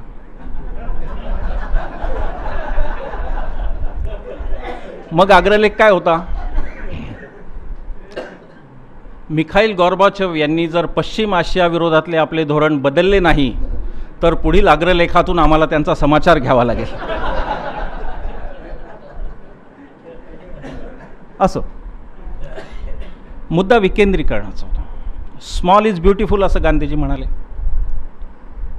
आपण तो मुद्दा कधीही गंभीरपणे घेतला नाही. कलगीतुरा चालला होता काही दिवसापूर्वी महाराष्ट्रात. पवारसाहेब म्हणाले चव्हाण साहेबांना, पृथ्वीराज चव्हाण साहेबांना, की फायलीवर सही होत नाही, हाताला लकवा आला का? लकव्याचं काय कारण आहे? चांगलं आहे, पवारसाहेबांना 67 वर्षानंतर का होईना, काही फायली आडल्यानंतर का होईना लकवा कळला, आम्हाला तो 67 वर्ष जनता भोगते. पण मुद्दा विकेंद्रीकरणाचा आहे. एका दिशेचा शोध नावाचं एक संदीप वासलेकरांचं पुस्तक आपण सगळ्यांनी वाचलं आहे. त्यात त्यांनी म्हणलं की बराक ओबामा जगातला सगळ्यात शक्तिमान राष्ट्राध्यक्ष, त्याच्याकडे भेटायला फक्त 20 ते 25 लोक येतात आणि मगाशी मी म्हणालो नगरसेवकाकडे 150 लोक चहा देऊन जातात. त्याचं कारण केंद्रीकरण आहे. व्हाईट हाऊसमध्ये फक्त पॉलिसी ठरते, फक्त धोरण व्हाईट हाऊसमध्ये ठरतं. कंत्राट कोणाला द्यायचं ते व्हाईट हाऊस नाही ठरवत. त्यांच्या इकडे भ्रष्टाचार आहे, पण ती वेगळी पातळी. आमच्या मंत्रालयात योजना आमच्या मंत्रालयातच ठरते, तिचं स्वरूप सगळं तिथेच ठरतं, लाभार्थी तिथेच ठरवले जातात, ती योजना कशी राबवायची तिथूनच ठरतं, त्या योजनेच्या अंमलबजावणीवर देखरेख तिथूनच होते, त्या योजनेत घोटाळे तिथूनच होतात आणि त्या घोटाळ्यावरच्या चौकशा समित्यासुद्धा तिथेच बसतात. अशी ऑल इन वन जागा झाली. चंद्रपूरचा माणूस मंत्रालयात येतो, तो जर 5ला पोचला त्याला सांगितलं तर उद्या यायचं. उद्या कधी? दुपारी 2ला. 2पर्यंत मंत्रालय सामान्य माणसांना बंद. मग त्यांनी बांधून आलेली भाकरी खावी, फुटपाथवर राहावं, कुठं पाहिजे ते राहावं, दुसऱ्या दिवशी पुन्हा 2ला जावं. मी मंत्रालयात जाताना नेहमीच रांगेतून जातो. काही वेळा पोलीस मला टी व्हीवरून ओळखतात, म्हणतात आहो तिकडे. मी म्हटलं नाही, VIP कल्चर नको. पंढरपूरला एकदा PSI माझ्या मागे लागले की तुमच्या सुरक्षेला. म्हणलं विठोबाच्या दारात जर सुरक्षेला धोका असेल तर मग इतर कुठेही मी शिल्लक राहणार नाही, त्याची काळजी करू नका. आणि एका गोळीला वाया घालवायला कोणी समोरचाही मूर्ख नाही. कशाला घालतील मला? मोठी मोठी माणसं आहेत ना, पानसरे आहेत, दाभोळकर आहेत, आमच्यासारख्यांपर्यंत कशाला येतील गोळ्या? मुद्दा विकेंद्रीकरणाचा आहे. मी रांगेत विचारतो, काय मामा काय काम काढलं? मागचा माणूस म्हणतो ते काय पोराची ऑर्डर होती. म्हटलं काय पोरगा? काय डेप्युटी कलेक्टर? नाही, तलाठी ऑर्डर आहे त्याची. कोणीतरी शिक्षकाची बदली घेऊन आला आहे. ही कामं जिल्हा प्रशासनात सहज होऊ शकतात, परंतु ती कामं जर जिल्हा स्तरावर दिली तर बदल्यांचे अधिकार जातात आणि योग्य ते रेव्हेन्यू महसूल येत नाही. मला मुख्यमंत्र्यांचं अभिनंदन करायचं आहे. त्यांनी हा बदल्यांच्या विकेंद्रीकरणाचा फार चांगला निर्णय घेतला. या निर्णयाची गरज होती. पण हे विकेंद्रीकरण फक्त अधिकारांचं तेवढं नाही आहे. ते सत्तेचं विकेंद्रीकरण पण पाहिजे, ते अधिकारांचं विकेंद्रीकरण पण पाहिजे, ते संसाधनांचं विकेंद्रीकरण पण पाहिजे. परळीत वीज तयार होते आणि मुंबईला जाते, पुण्याला येते. T&D, transmission and distribution losses, त्याला ॲक्च्युली थेफ्ट अँड डेकॉइट असं म्हणायला पाहिजे. वीज गळती, जिथे तिथे लोक आकडे टाकून ती वीज घेतात. 42% असल्यास सांगितलं जातं. प्रत्येक जिल्ह्यामध्ये बायोमासवर आधारित प्लांट केले तर 10 मेगावॅटचं जनरेशन शक्य आहे प्रत्येक तालुक्यात. आणि त्याचे अनेक फायदे आहेत. एक म्हणजे अंधार पडला तर तालुक्याचाच पुरता, इथे सगळं महाराष्ट्र अंधारात गुडूप होतो तेही होणार नाही. नियोजन विकेंद्रित पाहिजे, ते संसाधनांचं पण विकेंद्रित पाहिजे, ते प्रक्रियांचं पण पाहिजे, ते उत्पादनाचं पण पाहिजे. SEZ अकोल्याला जायला काहीच हरकत नाही, सगळे SEZ मुंबईच्याच आसपास पुण्यात कशाला पाहिजे. तेव्हा विकेंद्रीकरण हा मुद्दा पहिला महत्त्वाचा. दुसरा मुद्दा लोकाधिकारांचा आहे. सगळ्या चळवळींनी लोकाधिकारांचा आग्रह धरलाच पाहिजे असं माझं आग्रहाने म्हणणं आहे. चुकत असेल तर सांगावं. 73वी घटना दुरुस्ती आली आणि ग्रामसभा आणि वॉर्डसभाचा आपल्याला अधिकार मिळाला. इथे राजकीय सामाजिक क्षेत्रातले सगळे लोक बसलेले आहेत, म्हणून मी विचारतो. महत्त्वाची गोष्ट आहे, नांदेडमध्ये वॉर्डसभा किती झाल्या? मला खात्रीने माहिती आहे 0 वॉर्डसभा झाल्या. आपल्याला दिलेले अधिकार, अजून कोणते अधिकार द्यायचे? ग्रामसभेच्या कायद्यात अण्णांनी इथपर्यंत दुरुस्ती आणली की जर ग्रामसेवकांनी नोटीस दिल्यानंतर जर सभा घेतली नाही तर गावातला कोणीही नागरिक सभा घेऊ शकतो ज्याचं वोटर्स आय कार्ड आहे. आणि 3 सलग सभांना जर ग्रामसेवक आला नाही तर ग्रामसेवकाला निलंबित करण्याचे अधिकार लोकांचे आहेत. ग्रामपंचायतीचं नाही बोलत आहे मी, हे मी लोकाधिकारांचं, लोकांच्या अधिकारांचं. हे माहितीच नाही लोकांना. ग्रामसभांमध्ये खुर्च्यांनी मारामाऱ्या होतात. लोक म्हणतात बघा काय उपयोग आहे, ग्रामसभा घेतली खुर्च्या, करू द्या, ती प्रक्रिया आहे, पुढे जाईल, लोक शहाणे होतील ना. पहिल्या दिवशी सगळं शहाणपण लोकांना कसं येईल, ते येणार आहे काळाचं. मी खात्रीने सांगतो, नांदेडमध्ये एकही वॉर्डसभा झाली नाही. महाराष्ट्रातली शेवटची वॉर्डसभा किती भारतातली होती मला माहीत नाही. मारुती भापकर यांनी 6 वर्षापूर्वी ते निवडून अपक्ष आले तेव्हा घेतली होती पिंपरी चिंचवडला. त्या वेळेला योगेंद्र यादव होते, केजरीवाल होते, मी पण होतो, म्हणून मला ती आठवते. 13 अपक्ष निवडून आले होते, त्यातले 12 राष्ट्रवादीत गेले होते. मारुती भाऊंनी सभा घेतली आणि विचारलं की सांगा मी कोणत्या पक्षात जावं का अपक्ष राहावं. लोक म्हणले अपक्ष राहायचं, ते अपक्ष राहिले 5 वर्ष. चप्पल न घालता काम करणारा माणूस. आता ती उदाहरणं फार अँटिक पीसमध्ये गेली, त्यामुळे राजकारणातल्या साधनशुद्धतेचं आता मी बोलणार नाही. लोकांना अजून कोणते अधिकार द्यायचे राहिले ज्यासाठी लोक वाट पाहत आहेत, आणि आहेत ते अधिकार लोक का वापरत नाहीत? इतरत्र मग सिस्टीम विरुद्ध आपण बोलतो की बघा ही सिस्टीम कशी वगैरे, पण आपले अधिकार आपण वापरतो का हा प्रश्न आहे. वॉर्डसभांनी त्याची सुरुवात होऊ शकते. लोकांनी वॉर्डसभा घ्यायला नगरसेवकांना भाग पाडलं पाहिजे. नगरसेवकांनी ती आपत्ती म्हणून न बघता उलट जनतेचा सहभाग असं म्हणलं पाहिजे की अमुक पूल मी तर नव्हतो नका करू म्हणत होतो, तुम्ही आग्रह धरला म्हणून मी केला, आता तुम्ही घ्या. ही पण म्हणजे जबाबदारी टळते ती खरं म्हणजे. पण अधिकारांच्या संकोचाला आमचे लोकप्रतिनिधी भयानक रागीटपणे पाहतात की आमच्या हातून हे काढून घेत आहे म्हणजे काय. ही मानसिकता फार दिवस चालणार नाही. 125 कोटी देशाचं नियोजन 4 लोक करू शकत नाहीत, आणि म्हणून विकेंद्रित म्हणताना लोकांच्या अधिकारांचं बोललं पाहिजे. प्रत्येक चळवळीने ते बोललं पाहिजे की लोकांचे अधिकार काय आहेत आणि ते पूर्ण होत आहेत का, असं मला वाटतं.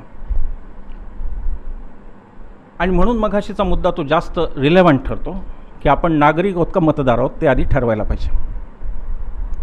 आपण जर नागरिक असू तर आपल्याला हे विचारलं पाहिजे. नुसतेच मतदार असू तर फक्त 5 वर्षांनी येणाऱ्या प्रत्येक निवडणुकीत मतदान केलं पाहिजे, दुसरं आपलं काही कर्तव्य राहत नाही. त्यातही खूप मतदान करा वगैरे. मी आकडेवारीने सिद्ध करू शकतो की जेव्हा जेव्हा या देशात खूप मतदान झालं तेव्हा तेव्हा तेवढीच बेजबाबदार सरकार आलेली आहेत.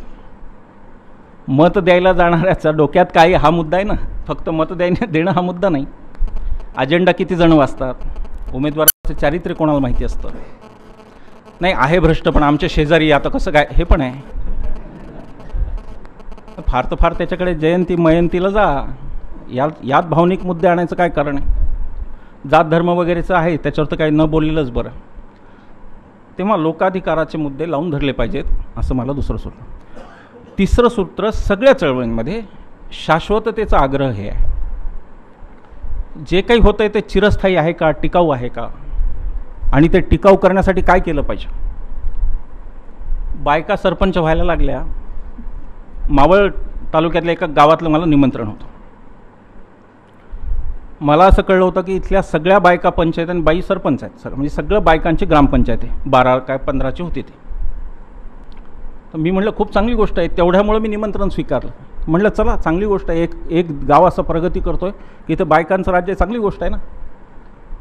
पुरुषांनी कोणतं आत्तापर्यंत खूप चांगलं केलं म्हणून बायकांच्या हातात दिलं की वाटोळं होईल हा भ्रम ठेवायचा. ती खूप मोठी मानसिकता आहे आपल्याकडे. विमानाची पायलट बाई आहे असं कळलं तरी भुवया उंचावतात लोकांच्या. मला कळत नाही ते का, ती बिचारी ट्रेनिंग घेऊनच बसलेली आहे तिकडे. मी गेलो तर सगळे पुरुष स्टेजवर 12. माझी ओळख करून देतात, म्हणे हे सरपंच आहेत. म्हटलं हो पण त्या महिला होत्या, नाही हे त्यांचे मिस्टर आहेत. म्हणे हे ते आमकी समिती. म्हटलं हो ते महिला, नाही नाही हे त्यांचेच मिस्टर आहेत. त्याच्यातली शाश्वतता तपासली पाहिजे. जे आहे जे आपण करतोय ते शाश्वत टिकाऊ आहे का फक्त देखावा निर्माण होणार आहे. या देशातल्या कुठल्याही धोरणात शाश्वतता तपासायची बुद्धी आपल्याकडे असलीच पाहिजे. नसेल तर ते धोरण टाकून दिलं पाहिजे. जे क्षणिक आहे ते घेता कामा नये. क्षणिक येणाऱ्या गोष्टी ह्या क्षणाने निघून जातात. 5 वर्षात सरकार मोकळे होतात, प्रचाराचे विषय पण बदलतात आणि सगळा ट्रॅक बदलून जातो. पण आपण तो विचार केला पाहिजे. चळवळींनी त्यातल्या शाश्वततेचा विचार केला पाहिजे असं मला वाटतं. चौथा आणि शेवटचा महत्त्वाचा मुद्दा जो सामाजिक चळवळींसाठी पण अत्यंत रेलेव्हंट आहे. चळवळींना वस्तुस्थितीचं भान आहे का हा तो मुद्दा आहे. एखाद्या गोष्टीची फारच तर भलामण होत नाही ना हा तो मुद्दा आहे. खूप तर रंगून सांगितलं जात नाही ना हा तो मुद्दा आहे. आणि फक्त अनुनयाचा हा मुद्दा नाही म्हणून हा विषय बोलतो. या देशातल्या शेतकरी चळवळी काही प्रमाणात शरद जोशींचा अपवाद वगळला, काही प्रमाणात अपवाद वगळला तर या देशातल्या शेतकऱ्यांच्या संघटना, शेतकऱ्यांच्या चळवळी या आधी गरीब शेतकऱ्यांच्या म्हणून सुरू झाल्या आणि क्रमाने त्या उसाच्या शेतकऱ्यांच्या पाशी संपल्या. या गोष्टीचा विचार व्हायला पाहिजे की अनुनय करायचा का फक्त लोकांचा. आपल्याला निवडून यायचं नाही आहे तरी अपीजमेंट किती करायची तो विषय पक्षांकडे ठेवला पाहिजे. चळवळी अपीजमेंट करतायत का हा मुद्दा आहे आणि त्याच्यावरती बोललं पाहिजे. भले असंवेदनशील असल्याचा आरोप झाला, काही झालं तरी त्याच्यावरती बोललं पाहिजे. मागच्या दुष्काळात मी बीड जिल्ह्यातल्या काही गावांमध्ये गेलो होतो. आता हे निष्कर्ष माझी उघडपणे मांडण्याची पण सोय नाही, लगेच मला शेतकरी विरोधी ठरवतील. मी मुळात मला माहीत नाही, देवेंद्र फडणवीस म्हणले 5 पिढ्यांचा, मी तर 10-12 पिढ्यांचा शेतकरी आहे किमान. मी वेगळ्या पद्धतीने अभ्यास केला. याचा अर्थ आत्महत्या या अशामुळे होता त्या राधामोहन सिंगांचं म्हणणं आहे ते अगदी मूर्खपणा आहे. ते असं बोलायलाच नाही पाहिजे. ते असंवेदनशील आहे असं म्हणणं. सगळ्यांना सरसकट एक न्याय लागू शकत नाही आणि तुम्ही मंत्री म्हणून हे बोलूच शकत नाही. जर जी घटना सांगते की 100 अपराधी सुटले तरी चालतील पण एकाही निरपराध्याला, तिथं तर हे तुम्ही बोलूच शकत नाही मंत्री म्हणून आणि त्याचा निषेधच केला पाहिजे. पण सामाजिक चळवळींची वेगळी भूमिका आहे. शेतकऱ्यांच्या चळवळीची शेतकऱ्यांचं प्रबोधन करणं ही पण भूमिका आहे. त्या भूमिकेचा आज विसरच पडला आहे. हमीभाव 3300 रुपये पाहिजे उसाला, बरोबर आहे, पण 33,000 मिळालं तरी गावात 5 बियर बार झालेत प्रत्येक गावात. याबद्दल शेतकरी संघटना का बोलत नाहीत की इतकी मुक्त दारू का चालू आहे की पैसे शेतकऱ्याच्या हातातच राहू नयेत. 5-5 बियर बार आहेत. माझ्या गावात माझ्या लहानपणी 5 भजनी मंडळी होती, आज तिथं 5 बियर बार आहेत. ते प्रश्न पडले पाहिजेत शेतकरी आणि त्यांनी खडसावून सांगितलं पाहिजे की हे चालणार नाही. मी बीड जिल्ह्याचं उदाहरण सांगत होतो. मी जायचो तिथे 3 लोकांना भेटायचो. दारूचा दुकानदार पहिला, तुमच्या विक्रीत काही फरक पडला का? म्हणे नाही पडला. मटकेवाले, अजिबात नाही पडला. बरं म्हणलं हे एक वर्ग असा आहे की जो सगळं सोडून एवढंच करू शकतो. तो कुटुंबाचं सगळं लुटून फक्त दारू मान्य आहे, तो वर्ग सोडून. मग मी लग्न काय ते आपले असतात ना मंगल कार्यालयावाल्यांना भेटलो. त्यांना म्हटलं तुमचं नाही, म्हणलं आमचं व्यवस्थित चाललं आहे की सगळं. लग्नावरचे खर्च कमी होत नाहीत, धार्मिक गोष्टींवरचे खर्च कमी होत नाहीत. देशात कितीही दुष्काळ असला तरी कुंभमेळ्याला काही धोका नाही त्यापासून. शेतकऱ्यांची कर्जमाफी नाही पण कुंभमेळ्याला पैसे निर्धोकपणे दिले जातात. तर मग प्रश्न विचारले पाहिजेत की समाजाच्या गरजा बदलल्यात का? मी एका गावात गेलो होतो, मी त्या गावाचं नाव सांगत नाही, बदनामी होते. त्या गावात 3 लोकांकडे आयफोन होते. 45,000चा का काय 65,000चा आयफोन 3 लोकांकडे, सॉरी 5 लोकांकडे. पण त्यातल्या 3 लोकांकडे टॉयलेट नव्हतं बांधलेलं, उघड्यावर जात होत्या बायका. म्हणजे प्राधान्यक्रम बदलला आहे का हा विचार चळवळींना तरी केला पाहिजे. राजकीय नेते करणार नाही, त्यांचा मतदार दुखावला जातो, पण आपले नागरिक काय ते आपण पाहिलं पाहिजे आणि आपण ते प्रश्न विचारले पाहिजेत. समाजामध्ये ते प्रबोधन केलं पाहिजे. त्यासाठी हुकमी एक्का आपल्याकडे की आपल्याला सत्ता नको आहे, हा तो हुकमी एक्का आहे. आपल्याला जर कधीही लोकांच्या दारात मत मागायला जाणं नसेल तर आपलं मत मांडण्याला आपल्याला कोणी रोखता कामा नाही आणि ते निर्भीडपणे मांडलं पाहिजे. उद्या घरावर मोर्चा येईल तर येऊ दे म्हणायचं आणि मांडायचं. सत्यवाद, कुरूंकर अध्यासनात बोलत असताना बुद्धिप्रामाण्यवाद आणि सत्यता या गोष्टींना दुर्लक्षून चालणारच नाही, त्याच्याकडे आपल्याला जावंच लागेल. ती सांगण्याची भूमिका चळवळींची आहे. तंबाखू खाऊ नको, कॅन्सर होतो हे सांगण्याची भूमिका चळवळीची आहे. कॅन्सरवर उपचाराला मिळालंच पाहिजे हे सांगण्याची भूमिका राजकीय नेत्यांची, त्यांची त्यांना करू द्या. आधीच्या भूमिका आपल्या आहेत हे लक्षात घ्या. आधी आपण आहोत, नंतर ते आहे आणि त्यांच्या मागण्या आहे. आज आपण त्या ब्रॅकेटमध्ये जाऊन बसलो. शेतीला भाव, उत्पादनाला भाव मिळालाच पाहिजे, शेतीच्या शाश्वततेचं बोललं जात नाही आहे. शेतीमध्ये युरियाचा वापर त्याच्यावरती बोललं जात नाही, त्याच्यावरती अंधश्रद्धाळूपणे पण कॉमेंट होतात, पण ते ठीक आहे, पण त्याच्यावरती नाही बोललं जात आहे. मला एकदा आर आबा म्हणाले की ते आलमट्टी धरणामुळे आमचा प्रॉब्लेम झाला आहे सगळं सांगली साताऱ्याचं. धरण भरलं की म्हणे पाणी. मी म्हटलं, अहो ते धरणाचं नाही, तुमच्या जमिनी वॉटरलॉक झाल्यात. त्याचं कारण सकाळी पंप लावायचा, रात्री पंप लावायचा आणि सकाळी आल्यावर काढायचा. सधनता पश्चिम महाराष्ट्राच्या मुळाशी आली आहे, मुळावर आली आहे सधनता, ज्याचं आपण कालपर्यंत कौतुक केलं. ती गोष्ट आज पश्चिम महाराष्ट्राच्या मुळावर आलेली आहे आणि तिथल्या जमिनींची नासाडी झालेली आहे सगळी पाण्यामुळं, अतिरिक्त पाण्यामुळं. आणि त्या वॉटर लॉगिंगमुळं जमिनींची पाणी धारण करण्याची क्षमता संपली, म्हणून आलमट्टीला लगेच पूर येतो, आलमट्टी धरण लगेच. या मुद्द्यांना चळवळींना हात घालावा लागणार. या मुद्द्यांना राजकीय व्यवस्था हात घालूच शकत नाही. घालूच शकत नाहीला अंडरलाईन 2दा ते नाही करू शकत आहे. कारण त्यांचं काम अपिजमेंट, तुष्टीकरण, संतुष्टीकरण अनुनय करण्याचं, ते आपलं नसावं असं मला वाटतं. शेवटचा मुद्दा फक्त मी शाश्वततेचा बोलताना एवढंच म्हणणार. एक उदाहरण मी वाळूचं देणार आणि नंतर शेवटच्या नागरिकशास्त्राच्या मुद्द्याकडे येणार. वाळू हे संसाधन आहे, मर्यादित आहे, आपल्याला माहिती आहे. फाउंड्रीज ज्या असतात, पुण्यापासून कोल्हापूरपर्यंत अनेक फाउंड्रीज आहेत, त्या फाउंड्रीमध्ये ही वाळू वापरली जाते. इंडस्ट्रीमधले कोणी आपल्यात असतील तर त्यांना हे माहिती आहे की आपल्या कारच्या ज्या कास्टिंग तयार होतात त्याच्यासाठी वाळूचा एक साचा लागतो आणि तो साचा ठराविक केमिकल टाकून तो साचा होतो. मग त्यात ते तप्त झालेला धातू टाकला आणि त्याला साच्याने आकार घेतला की वाळू काढून फेकतात.